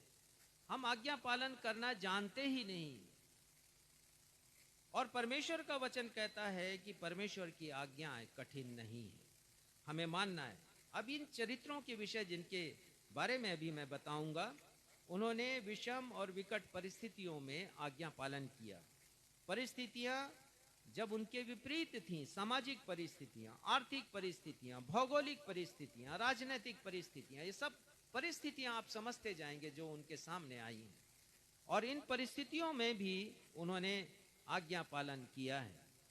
तो आज मैं आपकी आंखों के समक्ष प्रभु यीशु मसीह के जन्म के पूर्व और उनके जन्म के पश्चात कुछ बेहतरीन चरित्रों की एक तस्वीर बनाना चाहूंगा, ताकि आप जान सकें कि आज्ञा पालन हमारे मसीहियत का सार है, हमारे मसीहियत की खुशबू है। पहला चरित्र जो इस दृश्य में मैं अंकित करना चाहूंगा, रखना चाहूंगा, वो है इलीशिबा और जकरिया का। निकालिए लूका पहला अध्याय और 6वां पद पढ़िएगा। इस पद में हम उनके विषय में 4 बातों को, 5 बातों को के विषय में हम जानते हैं।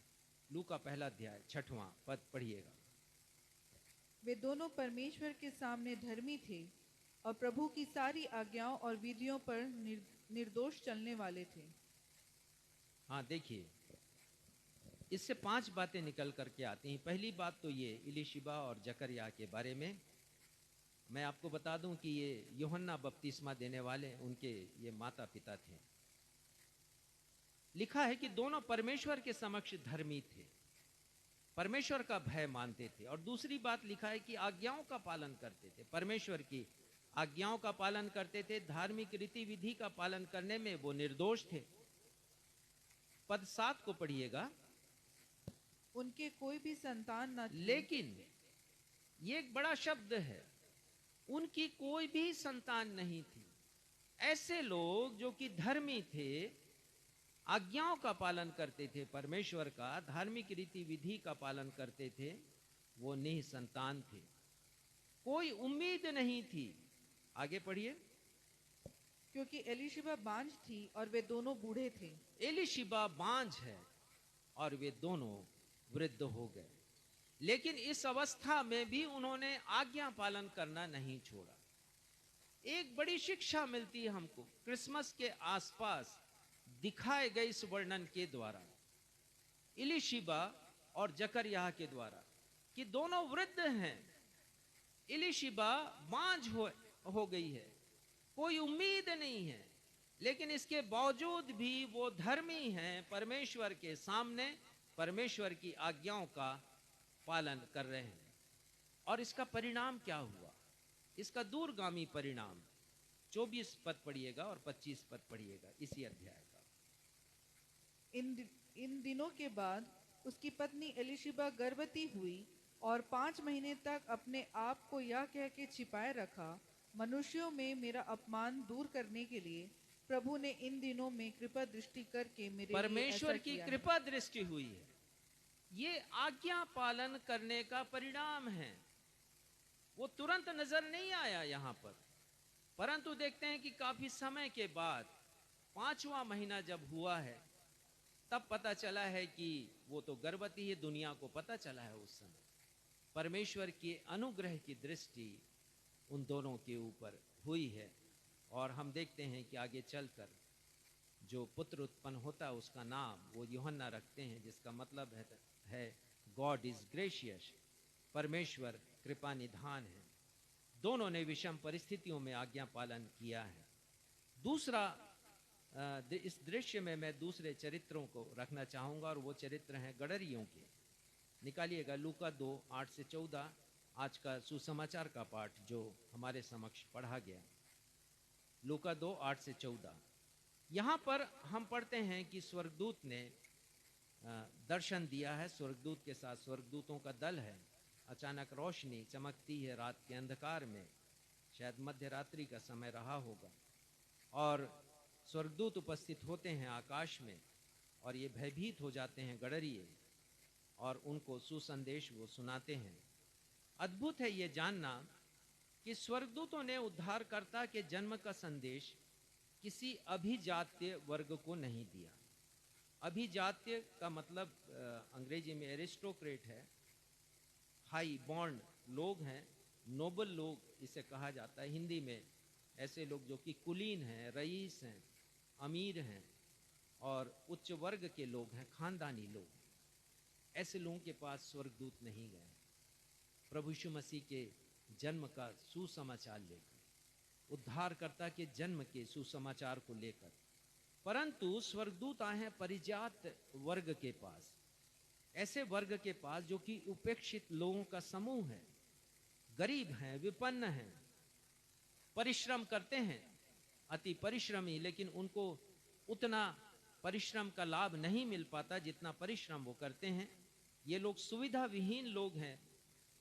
और हम देखते हैं कि परमेश्वर की सोच बिल्कुल अलग है। अभिजात वर्ग के पास स्वर्गदूत नहीं पहुंचते हैं। ऐसे लोगों के पास जो कि अभाव में जीवन को व्यतीत कर रहे हैं, उनके पास परमेश्वर स्वर्गदूतों को भेजते हैं। यशाया 55:8-9 में पढ़ते हैं, वह मशहूर पद लिखा है जहां पर यशाया कहते हैं कि तुम्हारे विचार और परमेश्वर के विचार में, तुम्हारी गति में और परमेश्वर की गति में जमीन और आसमान का फर्क है, दोनों एक समान नहीं है। इसीलिए परमेश्वर ने बैतलहम के गौशाले को चुना है प्रभु यीशु मसीह के आगमन के लिए, प्रभु यीशु मसीह के जन्म के लिए। अब ये गडरिये हैं, उनका कितना उज्जवल चरित्र हम यहाँ पर देखते हैं। तो जब संदेश दिया है, परमेश्वर का संदेश उनके पास आया, तो लूका 2:15 में हम पढ़ते हैं, देखिए क्या लिखा है यहाँ पर। जब स्वर्गदूत उनके पास से स्वर्ग को चले गए तो गडरियों ने आपस में कहा कि आओ हम बैतलहम जाकर यह बात जो हुई है और जिसे प्रभु ने हमें बताया है देखें। वो एक सभा करते हैं वहां पर रात्रि के ही समय।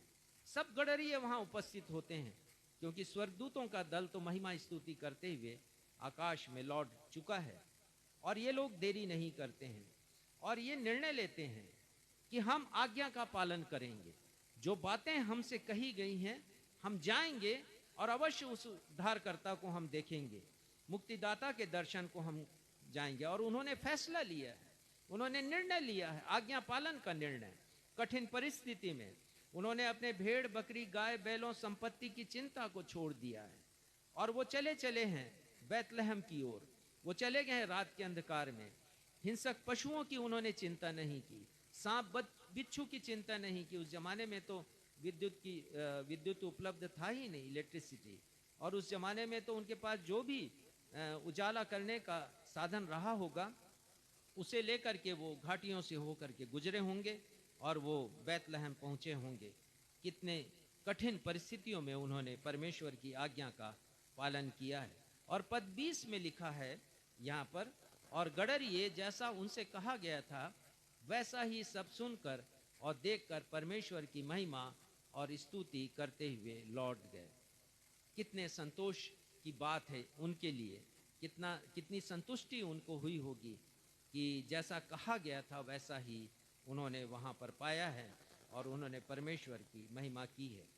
तीसरा जो चरित्र है वो ज्योतिषियों का मैं इस दृश्य में रखना चाहूँगा। और हम पढ़ते हैं मत्ती उसका 2 अध्याय पद संख्या 1 से लेकर के 8 तक कि पूर्व दिशा में उन्होंने एक विशाल और प्रकाशमान तारे को देखकर जाना था कि एक महान राजा का जन्म हुआ है। वे यरूशलेम में हेरोद राजा के राजमहल में पहुंचते हैं। वो दिशा भटक जाते हैं। तारा जो उनकी अगुवाई कर रहा था, दिशा निर्देश दे रहा था, उस दिशा निर्देश से उन्होंने अपनी बुद्धि को ज़्यादा स्थान दिया और उन्होंने सोचा कि राजा का जन्म राजा के महल में हुआ होगा। उस समय हेरोदेश महान राजा कहलाता था, बहुत बड़ा राजा वो था और वो उसके महल में पहुंच गए हैं। वो तारे को उन्होंने छोड़ दिया, तारे की अगुवाई उन्होंने छोड़ दी है, गलत स्थान में वो पहुंचे हैं। और जब वहाँ जाते हैं तो राजा से वार्तालाप होता, उन्हें पता चलता है कि यहाँ तो राजा का जन्म नहीं हुआ है। पद 8 को पढ़िएगा, मत्ती 2 और उसका 8वां पद, देखिए क्या लिखा है। और उसने यह कहकर उन्हें बैतलहम भेजा कि जाकर उस बालक के विषय में ठीक ठीक मालूम करो, और जब वह मिल जाए तो मुझे समाचार दो, ताकि मैं भी आकर उसको प्रणाम करूं। तो हेरोदेश राजा उन्हें हिदायत देते हैं, निर्देश देते हैं कि जा रहे हैं आप लोग तो अवश्य जाइए, और वो राजा यदि मिल जाता तो मुझे भी सूचित कीजिए ताकि मैं उसे जाकर प्रणाम करूं। लेकिन स्वप्न में उनको चेतावनी मिलती है। वो जरूर आते हैं बैतलहम, यीशु का दर्शन करते हैं, अपनी भेंटें उन्हें देते हैं, राजा उन्हें मिल जाते हैं यीशु के रूप में। लेकिन जब उनके लौटने का समय आता है तो उन्हें एक चेतावनी मिलती। पद 12 पढ़िएगा, मत्ती 2:12 पद। और स्वप्न में यह चेतावनी पाकर कि हेरोदेश के पास फिर न जाना, वे दूसरे मार्ग से होकर अपने देश को चले गए। तो वो हेरोदेश के पास नहीं गए लौट करके, क्योंकि उन्होंने हेरोदेश की आज्ञा का पालन करने की अपेक्षा परमेश्वर की आज्ञा का पालन किया। उनका जीवन खतरे में था, क्योंकि राजा हेरोदेश की आज्ञा के विपरीत यात्रा करना उनके लिए आसान नहीं था। परंतु उन्होंने अपने जान को जोखिम में डाला और उस मार्ग से होकर के गए जिस मार्ग को परमेश्वर ने उन्हें बतलाया था। उन्हें तो मृत्युदंड की सजा भी मिल सकती थी, लेकिन उन्होंने उचित समझा कि बेहतर यह है कि परमेश्वर की आज्ञा का पालन किया जाए। चौथा चरित्र है जिसे मैं रखना चाहूँगा, इसमें भी 2 लोग हैं, एक शमौन है और दूसरी हन्ना है। और इनका विवरण हमें लूका रचित सुसमाचार 2 अध्याय के 25वें पद के आगे मिलता है। और 25वें पद में हम यहाँ पर पढ़ते हैं शमौन नामक एक व्यक्ति के विषय में। देखिए क्या लिखा है। और देखो, यरूशलेम में शमौन नाम का एक मनुष्य था, और वह मनुष्य धर्मी और भक्त था, और इज़राइल की शांति की बाट जो रहा था। तो ये भक्त था, धर्मी था, और हम कह सकते हैं कि परमेश्वर की आज्ञा पालन करने वाला ये शख्स था। और ये व्यक्ति मृत्यु के बहुत करीब था। पढ़िएगा इसका 26वां पद। और पवित्र आत्मा से उसको चेतावनी हुई थी कि जब तक तू प्रभु के मसीह को देख न लेगा तब तक मृत्यु को न चखेगा। हाँ, तो मरणासन अवस्था में ये, काफी बीमारी की अवस्था में ये, शरीर भी बहुत कमजोर हो चुका होगा उसका। ये वृद्ध पुरुष था, आयु नहीं लिखी इनकी, ये वृद्ध पुरुष था। और ऐसी स्थिति में वो प्रभु यीशु मसीह को देखता है मरियम और यूसुफ की गोद में। 40 दिन के बाद वो बलिदान चढ़ाने के लिए परमेश्वर के भवन में जब उपस्थित होते हैं, तो जब वो यीशु को देखता है तो वो कहता है कि अब परमेश्वर पिता अपने दास को शांति के साथ आप विदा कर दीजिए। और 30वें पद में वो बहुत ही उम्दा बात कहते हैं, पढ़िएगा। 30वां पद। क्योंकि मेरी आंखों ने तेरे उद्धार को देख वो लिया कहते है। हैं कि मेरी आंखों ने तेरे उद्धार को देख लिया। इस क्रिसमस पर हम क्या देख रहे हैं, इस क्रिसमस पर हम क्या सोच रहे हैं? हमारे लिए सबसे महत्वपूर्ण केवल यही वाक्य है जिसे शमौन ने कहा है कि परमेश्वर पिता, मेरी आंखों ने तेरे उद्धार को देख लिया। और आज हमें उद्धार को देखने की आवश्यकता है, यीशु को देखने की आवश्यकता है। पद 36 में एक दूसरे चरित्र के बारे में हम पढ़ते हैं, उनका नाम हन्ना है यहाँ पर। और 36 पद आप पढ़िएगा, लूका 2:36। और अशेर के गोत्र में से हन्ना नाम फनुएल की बेटी एक भविष्यद्वक्तिन थी। वह बहुत बूढ़ी थी और ब्याह होने के बाद 7 वर्ष अपने पति के साथ रह पाई थी। मैंने एक अनुमान लगाया है कि इनकी आयु उस समय जब इन्होंने प्रभु यीशु मसीह को देखा और अपनी गोद में लिया, परमेश्वर को धन्यवाद दिया, तब इनकी आयु 107 वर्ष की रही होगी। और उसका कैलकुलेशन इस प्रकार से है कि लिखा है 7 वर्ष वो अपने पति के साथ थी, फिर विधवा हो गई। 84 वर्ष से वो विधवा थी, पति रहित थी। कितना संकट भरा उसका जीवन रहा होगा। लेकिन लिखा है कि परमेश्वर के भवन को नहीं छोड़ती थी। लिखा है कि वो उपवास करती थी। लिखा है कि वो धन्यवाद देती थी, वो प्रार्थना करती थी। परमेश्वर की आज्ञा का पालन करना उसका पहला कर्तव्य था। अपने जीवन के जख्मों को नहीं देखा उसने, तकलीफों को नहीं देखा, संकटों को नहीं देखा। ठीक ऐसे ही जैसे शमौन ने अपनी बीमारी को नहीं देखा। और इसने कहा कि परमेश्वर पिता आपका धन्यवाद हो। तो ये यदि उसकी आयु 16 वर्ष की यदि रही होगी जब उसने विवाह किया, तो हम कैलकुलेट करते हैं तो मिलता है हमको 107 वर्ष की वो रही होगी। तो इतनी वृद्ध महिला वो परमेश्वर के भवन में है। और 38वें पद को पढ़िएगा, क्या लिखा है? और वह उस घड़ी वहां आकर प्रभु का धन्यवाद करने लगी और उन सबों से जो यरूशलेम के छुटकारे की बाट जोहते थे उसके विषय में बातें वो करने प्रभु लगी। के विषय में लोगों को बताने लगी और यीशु के लिए वो परमेश्वर पिता को धन्यवाद देने लगी। कठिन परिस्थितियों में आज्ञा पालन, इन दोनों ने इसे साबित किया है और हमारे लिए उदाहरण छोड़ा है कि हम भी आज्ञा पालन करें परमेश्वर का। क्रिसमस को केवल उस रूप में नहीं देखें जिस रूप में आज तक हम उसे देखते आए हैं, पर सीखें कि बहुत से चरित्रों ने आज्ञा का पालन किया है। 5वां चरित्र मैं आपको बताना चाहूँगा यूसुफ के विषय में। कठिन परिस्थितियों में उसने आज्ञा का पालन किया, ऐसी परिस्थिति जिसके विषय में मैं और आप कभी सोच नहीं सकते हैं। और हम देखेंगे कि 4 बार स्वर्गदूत ने उसे दर्शन दिया। मत्ती रची सुसमाचार में उसका उल्लेख है। और 4 बार समझाइश दिया है स्वर्गदूत ने, आज्ञा दी है उसे, और उस आज्ञा का उसने कठिन परिस्थिति में पालन किया है। चलिए देखते हैं पहला स्वप्न जो स्वर्गदूत के द्वारा उन्हें प्राप्त होता है, पहली आज्ञा। मत्ती 1 उसका 20वां पद पढ़िएगा। मत्ती 1 उसका 20वां पद। यहाँ लिखा है, जब वह इन बातों के सोच में ही था तो प्रभु का स्वर्गदूत उसे स्वप्न में दिखाई देकर कहने लगा, हाँ, हे अब इसके यूसुफ, पहले यदि आप पढ़ेंगे तो आपको पता चलेगा कि उसकी तो मंगनी हो चुकी थी मरियम से, और उसे अचानक पता चलता है कि वो गर्भवती है। अब लिखा है 19वें पद में, पति यूसुफ ने जो धर्मी था और उसे बदनाम करना नहीं चाहता था, उसे चुपके से त्याग देने की मनसा की। वो बहुत चिंता में है, वो बहुत टेंशन में है कि ये कैसे हो गया, ये कैसे हो गया। विवाह के पहले वो लड़की जिसे वो बहुत प्रेम करता था, वो कैसे गर्भवती हो गई है। और 21 पद में फिर हम पढ़ते हैं उसके बारे में कि जब वो चिंता में था, जब वो सोच में था, तब क्या होता है। 21वां पद पढ़िएगा। वह पुत्र जनेगी और तू उसका नाम हाँ। यीशु रखना। हाँ, स्वर्गदूत आते हैं उनके पास और प्रभु का दूत उसे स्वप्न में दिखाई दिया है। उससे कह रहा है कि मत डर, और मरियम को अपने यहाँ ले आने से मत डर, क्योंकि जो उसके गर्भ में वह पवित्र आत्मा की ओर से है। और 21वां पद पढ़िएगा। वह पुत्र जनेगी और तू उसका नाम यीशु पुत्र रखना। जनेगी अर्थात 9 महीने के बाद पुत्र होगा।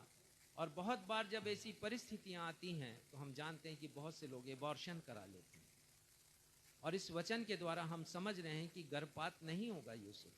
मत सोचना मन में कि एबॉर्शन तुम करा दोगे, बिल्कुल भी नहीं होगा। और क्योंकि ये परमेश्वर की योजना के अनुसार जो कुछ हो रहा है, परमेश्वर की योजना के अनुसार हो रहा है। और अब हम देखते हैं कि कैसे यूसुफ ने आज्ञा का पालन किया। 24वां पद पढ़िएगा।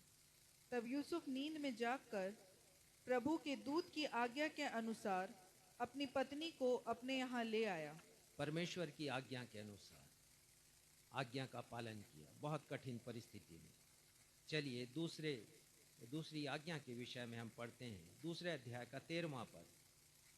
उनके चले जाने के बाद उनके चले जाने के बाद प्रभु के एक दूत ने स्वप्न में यूसुफ को दिखाई देकर कहा, उठ, उस बालक को और उसकी माता को लेकर मिस्र देश को भाग जा, और जब तक मैं तुझसे ना कहूँ तब तक वही रहना, क्योंकि हेरोदेश इस बालक को ढूंढने पर है कि उसे मरवा डाले। हाँ, उनके जाने के बाद, उनके चले जाने के बाद, किनके चले जाने के बाद? ज्योतिषियों के चले जाने के बाद। तो फिर एक स्वप्न, ये दूसरा स्वप्न है जिसे यूसुफ को दिखाकर उसे आज्ञा दी जाती है कि बालक को लेकर और उसकी माता को लेकर मिस्र देश को भाग जा। और ये आज्ञा है कि जब तक तुम्हें तीसरी आज्ञा नहीं मिलती तब तक तुम्हें वहीं रहना है मिस्र देश में, क्योंकि हेरोदेश इस बालक को ढूंढ रहा है कि उसे मरवा डाले।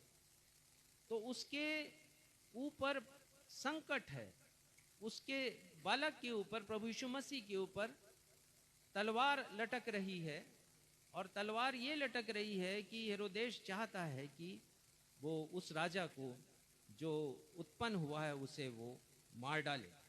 और यहाँ पर हम देखते हैं कि स्वर्गदूत ने आज्ञा दी है कि तू बालक को लेकर, उसकी माँ को लेकर के मिस्र देश भाग जा। मिस्र देश की बड़ी कठिन यात्रा थी और मैंने पढ़ा कि बैतलहम से वो 750 किलोमीटर की दूरी पर था। अब देखिए लिखा है 14वें पद में, वह रात ही को उठकर, यूसुफ ने इंतजार नहीं किया कि मैं कुछ प्रबंध करूंगा, वहां जाने की व्यवस्था करूंगा, पर रात को ही उठा है। ये आज्ञा पालन की कितनी उत्तम मिसाल है कि जैसे ही उसे आज्ञा मिलती है उसका पालन करने के लिए वो तैयार हो जाता है। जंगल, रेगिस्तान, घाटियों की चिंता नहीं करता। और हम सब जानते हैं कि वो एक ऐसा मार्ग था जो रेगिस्तान से होकर गुजरता था, जहाँ पानी भी नहीं मिलता था। लेकिन कठिन परिस्थिति में उसने आज्ञा का पालन किया। बालक यीशु की जान को खतरा है, पर यूसुफ ये नहीं कहता कि मुझे क्या, ये तो मेरी संतान नहीं है, तो मेरा रक्त नहीं है, मैं क्यों इसकी चिंता करूं, अब जो कुछ होना है होने दो। लेकिन यूसुफ बहुत सुंदर चरित्र है। सुसमाचार में हम पढ़ते हैं, उसके विषय में बहुत कम बताया जाता है। आज्ञाकारिता की अद्भुत मिसाल है वो। तीसरी आज्ञा के विषय में हम पढ़ते हैं 19 और 20वें पद को पढ़िएगा। मत्ती 2:19 और 20वें पद को। अतः उसके पति यूसुफ ने, जो धर्मी था और उसे बदनाम करना नहीं चाहता था, उसे चुपके से त्याग देने का विचार किया। दूसरे अध्याय का 19वां और 20वां। यहाँ लिखा है, हेरोदेश के मरने के बाद प्रभु के दूत ने मिस्र में यूसुफ को स्वप्न में दिखाई देकर कहा, उठ, बालक और उसकी माता को लेकर इज़राइल के देश में चला जा, क्योंकि जो बालक के प्राण लेना चाहते थे वे मर गए हैं। हाँ, अब उसको स्वप्न में आज्ञा मिली है कि अब मिस्र से निकलना है और फिर से अपने देश को लौटना है। और वो देश को लौट आए हैं क्योंकि हेरोदेश की मृत्यु हो चुकी है। और जैसे ही वो इस्राएल देश में आया, 21वें पद में लिखा है, तो उसने सुना 22वें पद में कि उसकी जगह पर दूसरा व्यक्ति राजा बना है। तो वो जाने से डरता है लेकिन चितौ नहीं पाता। ये चौथी चितौनी है, उसके लिए चौथी आज्ञा है। और फिर वो नासरत में पहुंचता है, आज्ञा पालन करता है जब भी उसे आज्ञा मिलती है। क्रिसमस का हमारे लिए कितना महत्व है, हम कितनी आज्ञा का पालन करते हैं परमेश्वर का। पांचवा जो चरित्र है रखना चाहूँगा वो मरियम का चरित्र है। लूका 1 और उसके 28वें पद के आगे हम पढ़ते हैं कि स्वर्गदूत ने मरियम को भी दर्शन दिया है। देखिए 30वां पद पढ़िएगा, लूका 1 उसका 30वां पद।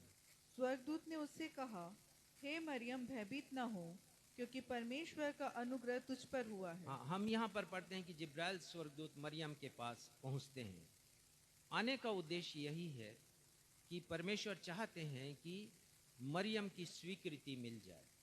स्वीकृति ये मिले कि मरियम अपना गर्भ देने के लिए तैयार है, ताकि परमेश्वर मानव बन सके, उसके गर्भ में 9 महीने रहकर वो जन्म ले सके। और ये दबाव से नहीं है, परंतु स्वेच्छा से है। और जब वो स्वर्गदूत पहुंचते हैं, जिब्राइल स्वर्गदूत, तो मरियम प्रश्न करती है। वो जिब्राइल कहते हैं कि तू गर्भवती होगी, तेरा एक पुत्र होगा। अब जरा सोचिए कि वो टीनेज में है, वो पूर्ण रूप से अभी जो एक परिपक्व महिला है उस श्रेणी में नहीं है, 13-14 साल की वो है। और स्वर्गदूत उनके पास आए हैं, जिब्राइल आए हैं, और वो कह रहे हैं गर्भवती होगी 31 पद में, और तेरा एक पुत्र उत्पन्न होगा, तो उसका नाम यीशु होगा। यीशु रखना। 32वां पद पढ़िएगा। वह महान होगा और परम प्रधान का पुत्र कहलाएगा, और प्रभु परमेश्वर उसके पिता दाऊद का सिंहासन उसको देगा। हाँ, ये सारी बातें स्वर्गदूत उनसे कहते हैं, और मरियम इतने में प्रश्न करती है। 34वां पद पढ़िएगा। मरियम ने स्वर्गदूत से कहा, यह कैसे होगा? यह कैसे होगा, उसका प्रश्न था। और वो कहती हैं कि मैं तो पुरुष को जानती ही नहीं, मेरा विवाह अभी हुआ नहीं है जैसा विवाह होना चाहिए, तो मैं किसी पुरुष को जानती नहीं, मैं कैसे गर्भ धारण करूंगी। तो 35 पद में स्वर्गदूत उत्तर देते हैं।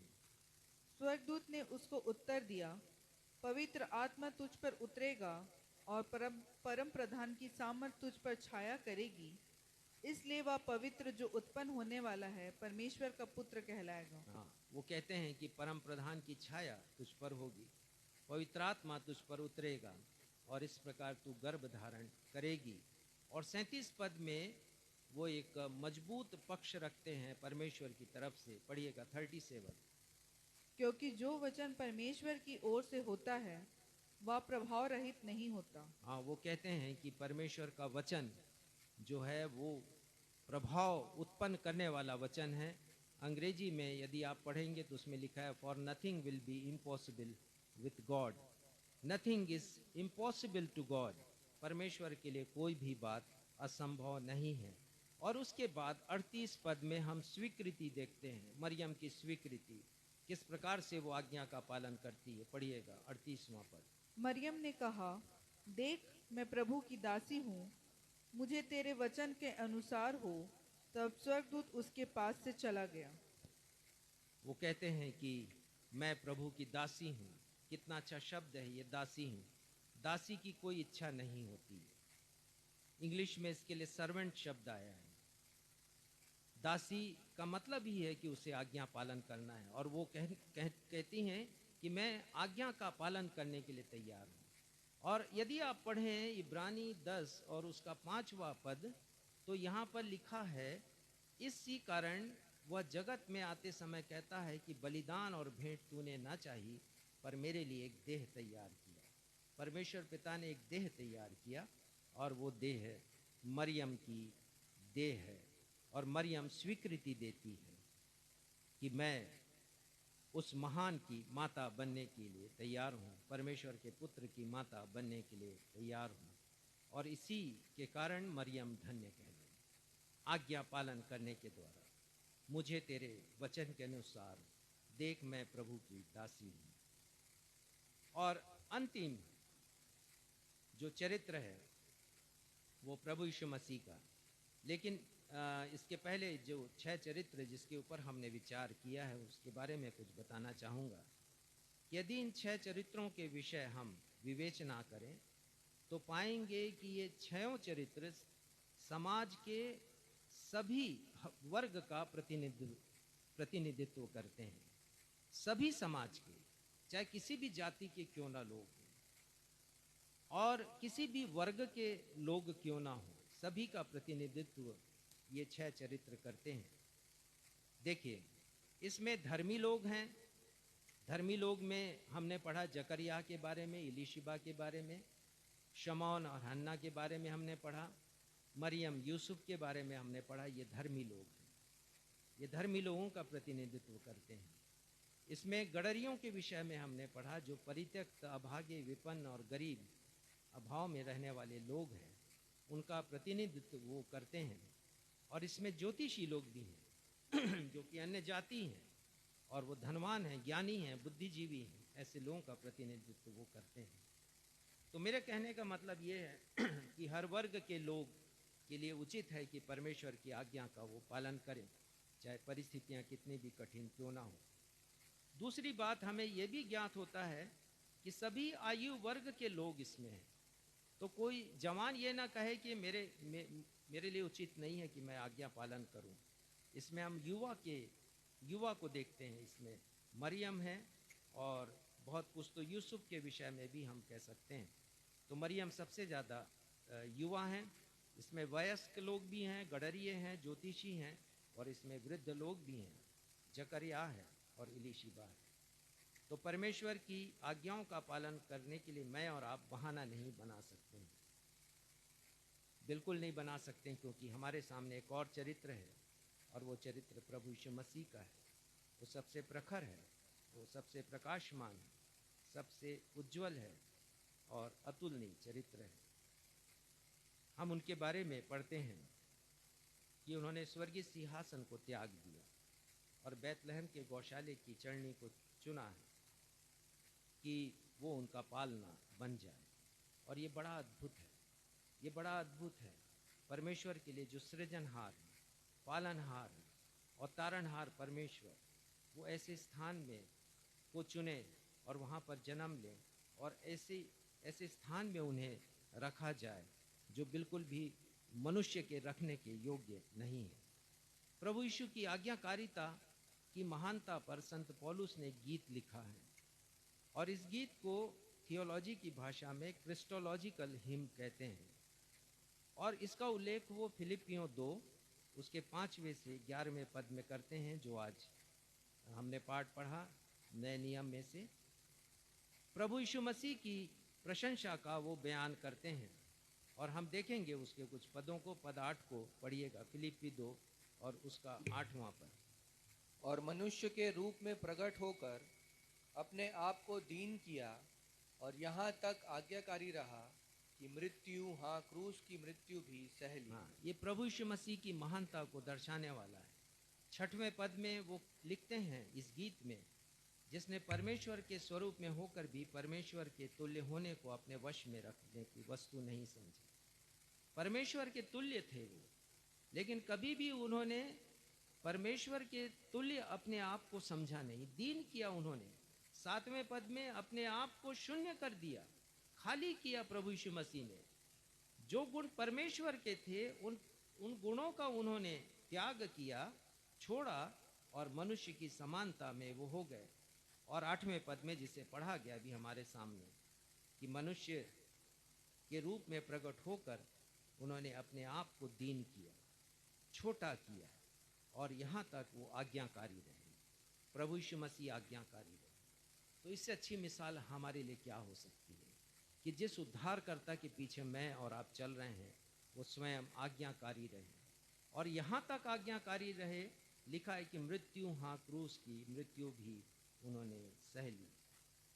प्रभु यीशु के आज्ञा पालन की मिसाल इब्रानियों की किताब के लेखक लिखते हैं।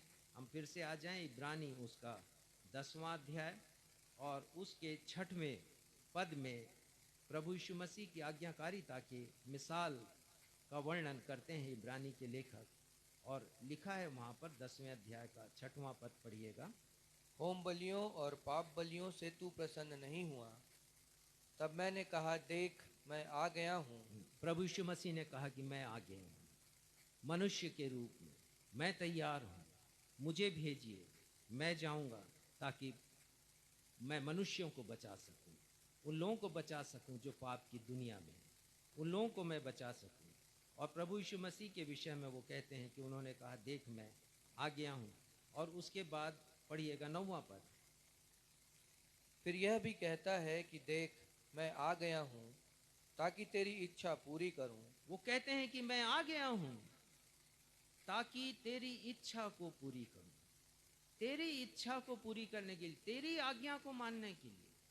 यहां पर भी इब्रानी के लेखक प्रशंसा करते हैं प्रभु यीशु मसीह कि प्रभु परमेश्वर की आज्ञा का पालन किया प्रभु यीशु मसीह ने, और वे इस दुनिया में आए मुझे और आपको बचाने के लिए। तो ये सत्य है कि क्रिसमस पर हम बहुत कुछ काम तो करते हैं जिसका क्रिसमस से कुछ लेना देना नहीं है, वास्तव में यीशु के जन्म से कुछ लेना देना नहीं है। बहुतों के लिए क्रिसमस केवल इंजॉयमेंट का एक तरीका है, आनंद मनाने का तरीका है, सुख प्राप्त करने का तरीका है। लेकिन इस क्रिसमस पर हम इस बात को सीखें कि मुझे और आपको आज्ञाओं का पालन करना है, परमेश्वर की आज्ञाओं का पालन करना है, और इससे बड़ी शिक्षा हमारे लिए कुछ हो नहीं सकती। इस वचन के द्वारा परमेश्वर पिता आप सभी को अपनी आशीषों से परिपूर्ण करे। आइए हम अपने स्थानों पर खड़े हो जाएं और उस मशहूर गीत को गाएं जिसके शब्द अंग्रेजी में हैं होली नाइट, होली नाइट, और हिंदी में है बड़ा ये प्रसिद्ध गीत है पावन रैन पावन रैन। परंतु इसे हम एक नए अनुवाद के साथ, जो कि बहुत खूबसूरत अनुवाद है, इस अनुवाद के साथ आपके सामने हम गाएंगे। शांति की रात पावन ये रात, यीशु जन्मा मरियम से आज।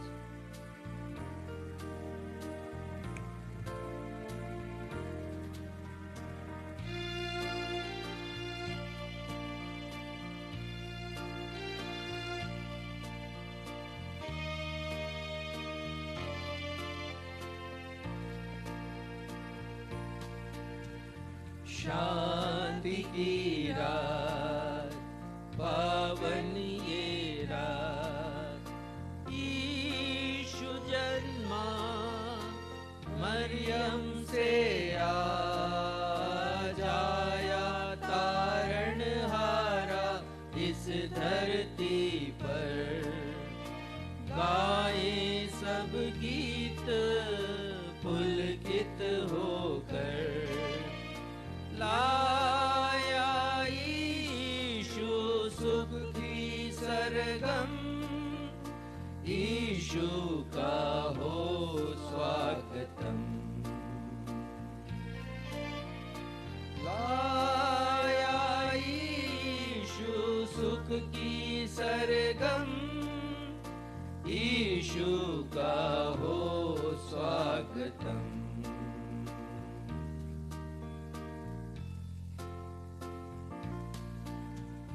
शांति की रात खुशियों की रात, आज स्वर्ग से आई सौगात, अंबर और धरती पर गूंजा संदेश।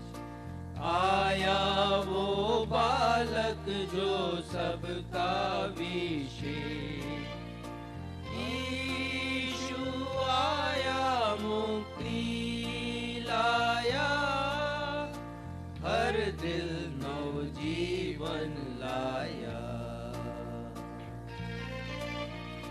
यीशु आया मुक्ति लाया, हर दिल नवजीवन लाया।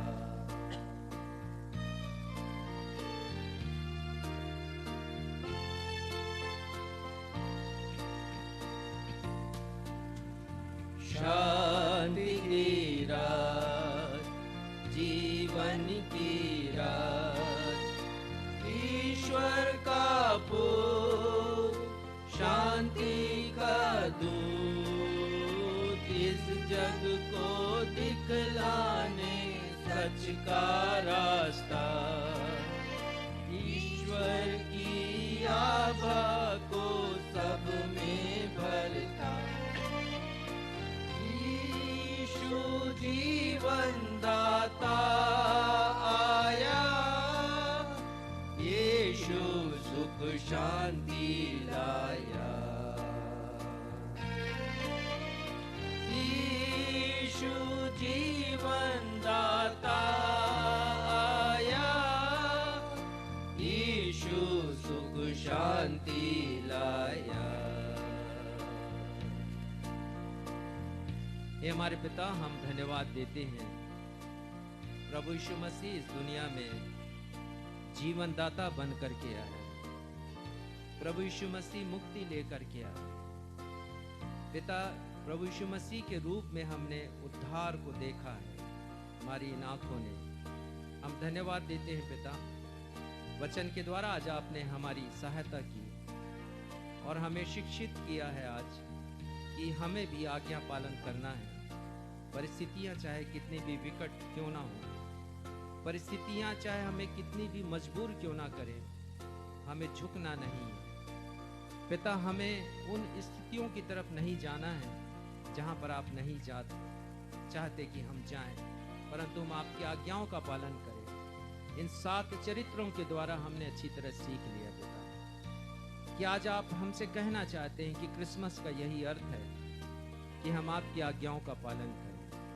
आपकी आज्ञाओं के पालन करने का एक अर्थ ये भी है कि जब हम एक दूसरे से प्रतिज्ञा करें तो हम उसे भी पूरी करें, वो भी आज्ञा पालन की श्रेणी में है। पिता, हम धन्यवाद देते हैं पिता, इन वचनों के द्वारा आपने हमारी सहायता की है। पिता, आज की आराधना को हम आपके हाथों में सौंपते हैं, अपने आप को आपके हाथों में सौंपते एक नए निर्णय के साथ प्रार्थना करते हैं अपने हर एक दर्शकों के लिए जो इस समय अपने मोबाइल के समक्ष हैं या आने वाले समय में वीडियो को देखेंगे। पिता, उनके भी समर्पण को स्वीकार करें। ठीक ऐसे ही जैसे इन 7 चरित्रों ने आपकी आज्ञाओं का पालन किया, समर्पण को स्वीकार किया, वैसे ही पिता हम सब आपकी आज्ञाओं का पालन करें। हम समर्पित हों पिता आपकी आज्ञाओं के प्रति, ऐसी कृपा हम पर कीजिए। धन्यवाद के साथ अपनी इस प्रार्थना को मांगते हैं, सुनिए और ग्रहण कीजिए। हम सब कहें आमीन। आशीष ग्रहण करेंगे। अब हमारे अद्वैत पिता परमेश्वर का प्रेम, हमारे उद्धारकर्ता प्रभु यीशु मसीह का अनुग्रह और शांतिदायक पवित्र आत्मा की सहभागिता हम में से हर एक के साथ अब से लेकर हमारे उद्धारकर्ता प्रभु यीशु मसीह के दूसरे आगमन तक या हमारी अंतिम सांस तक हमेशा होती रहे। हम सब कहें आमीन।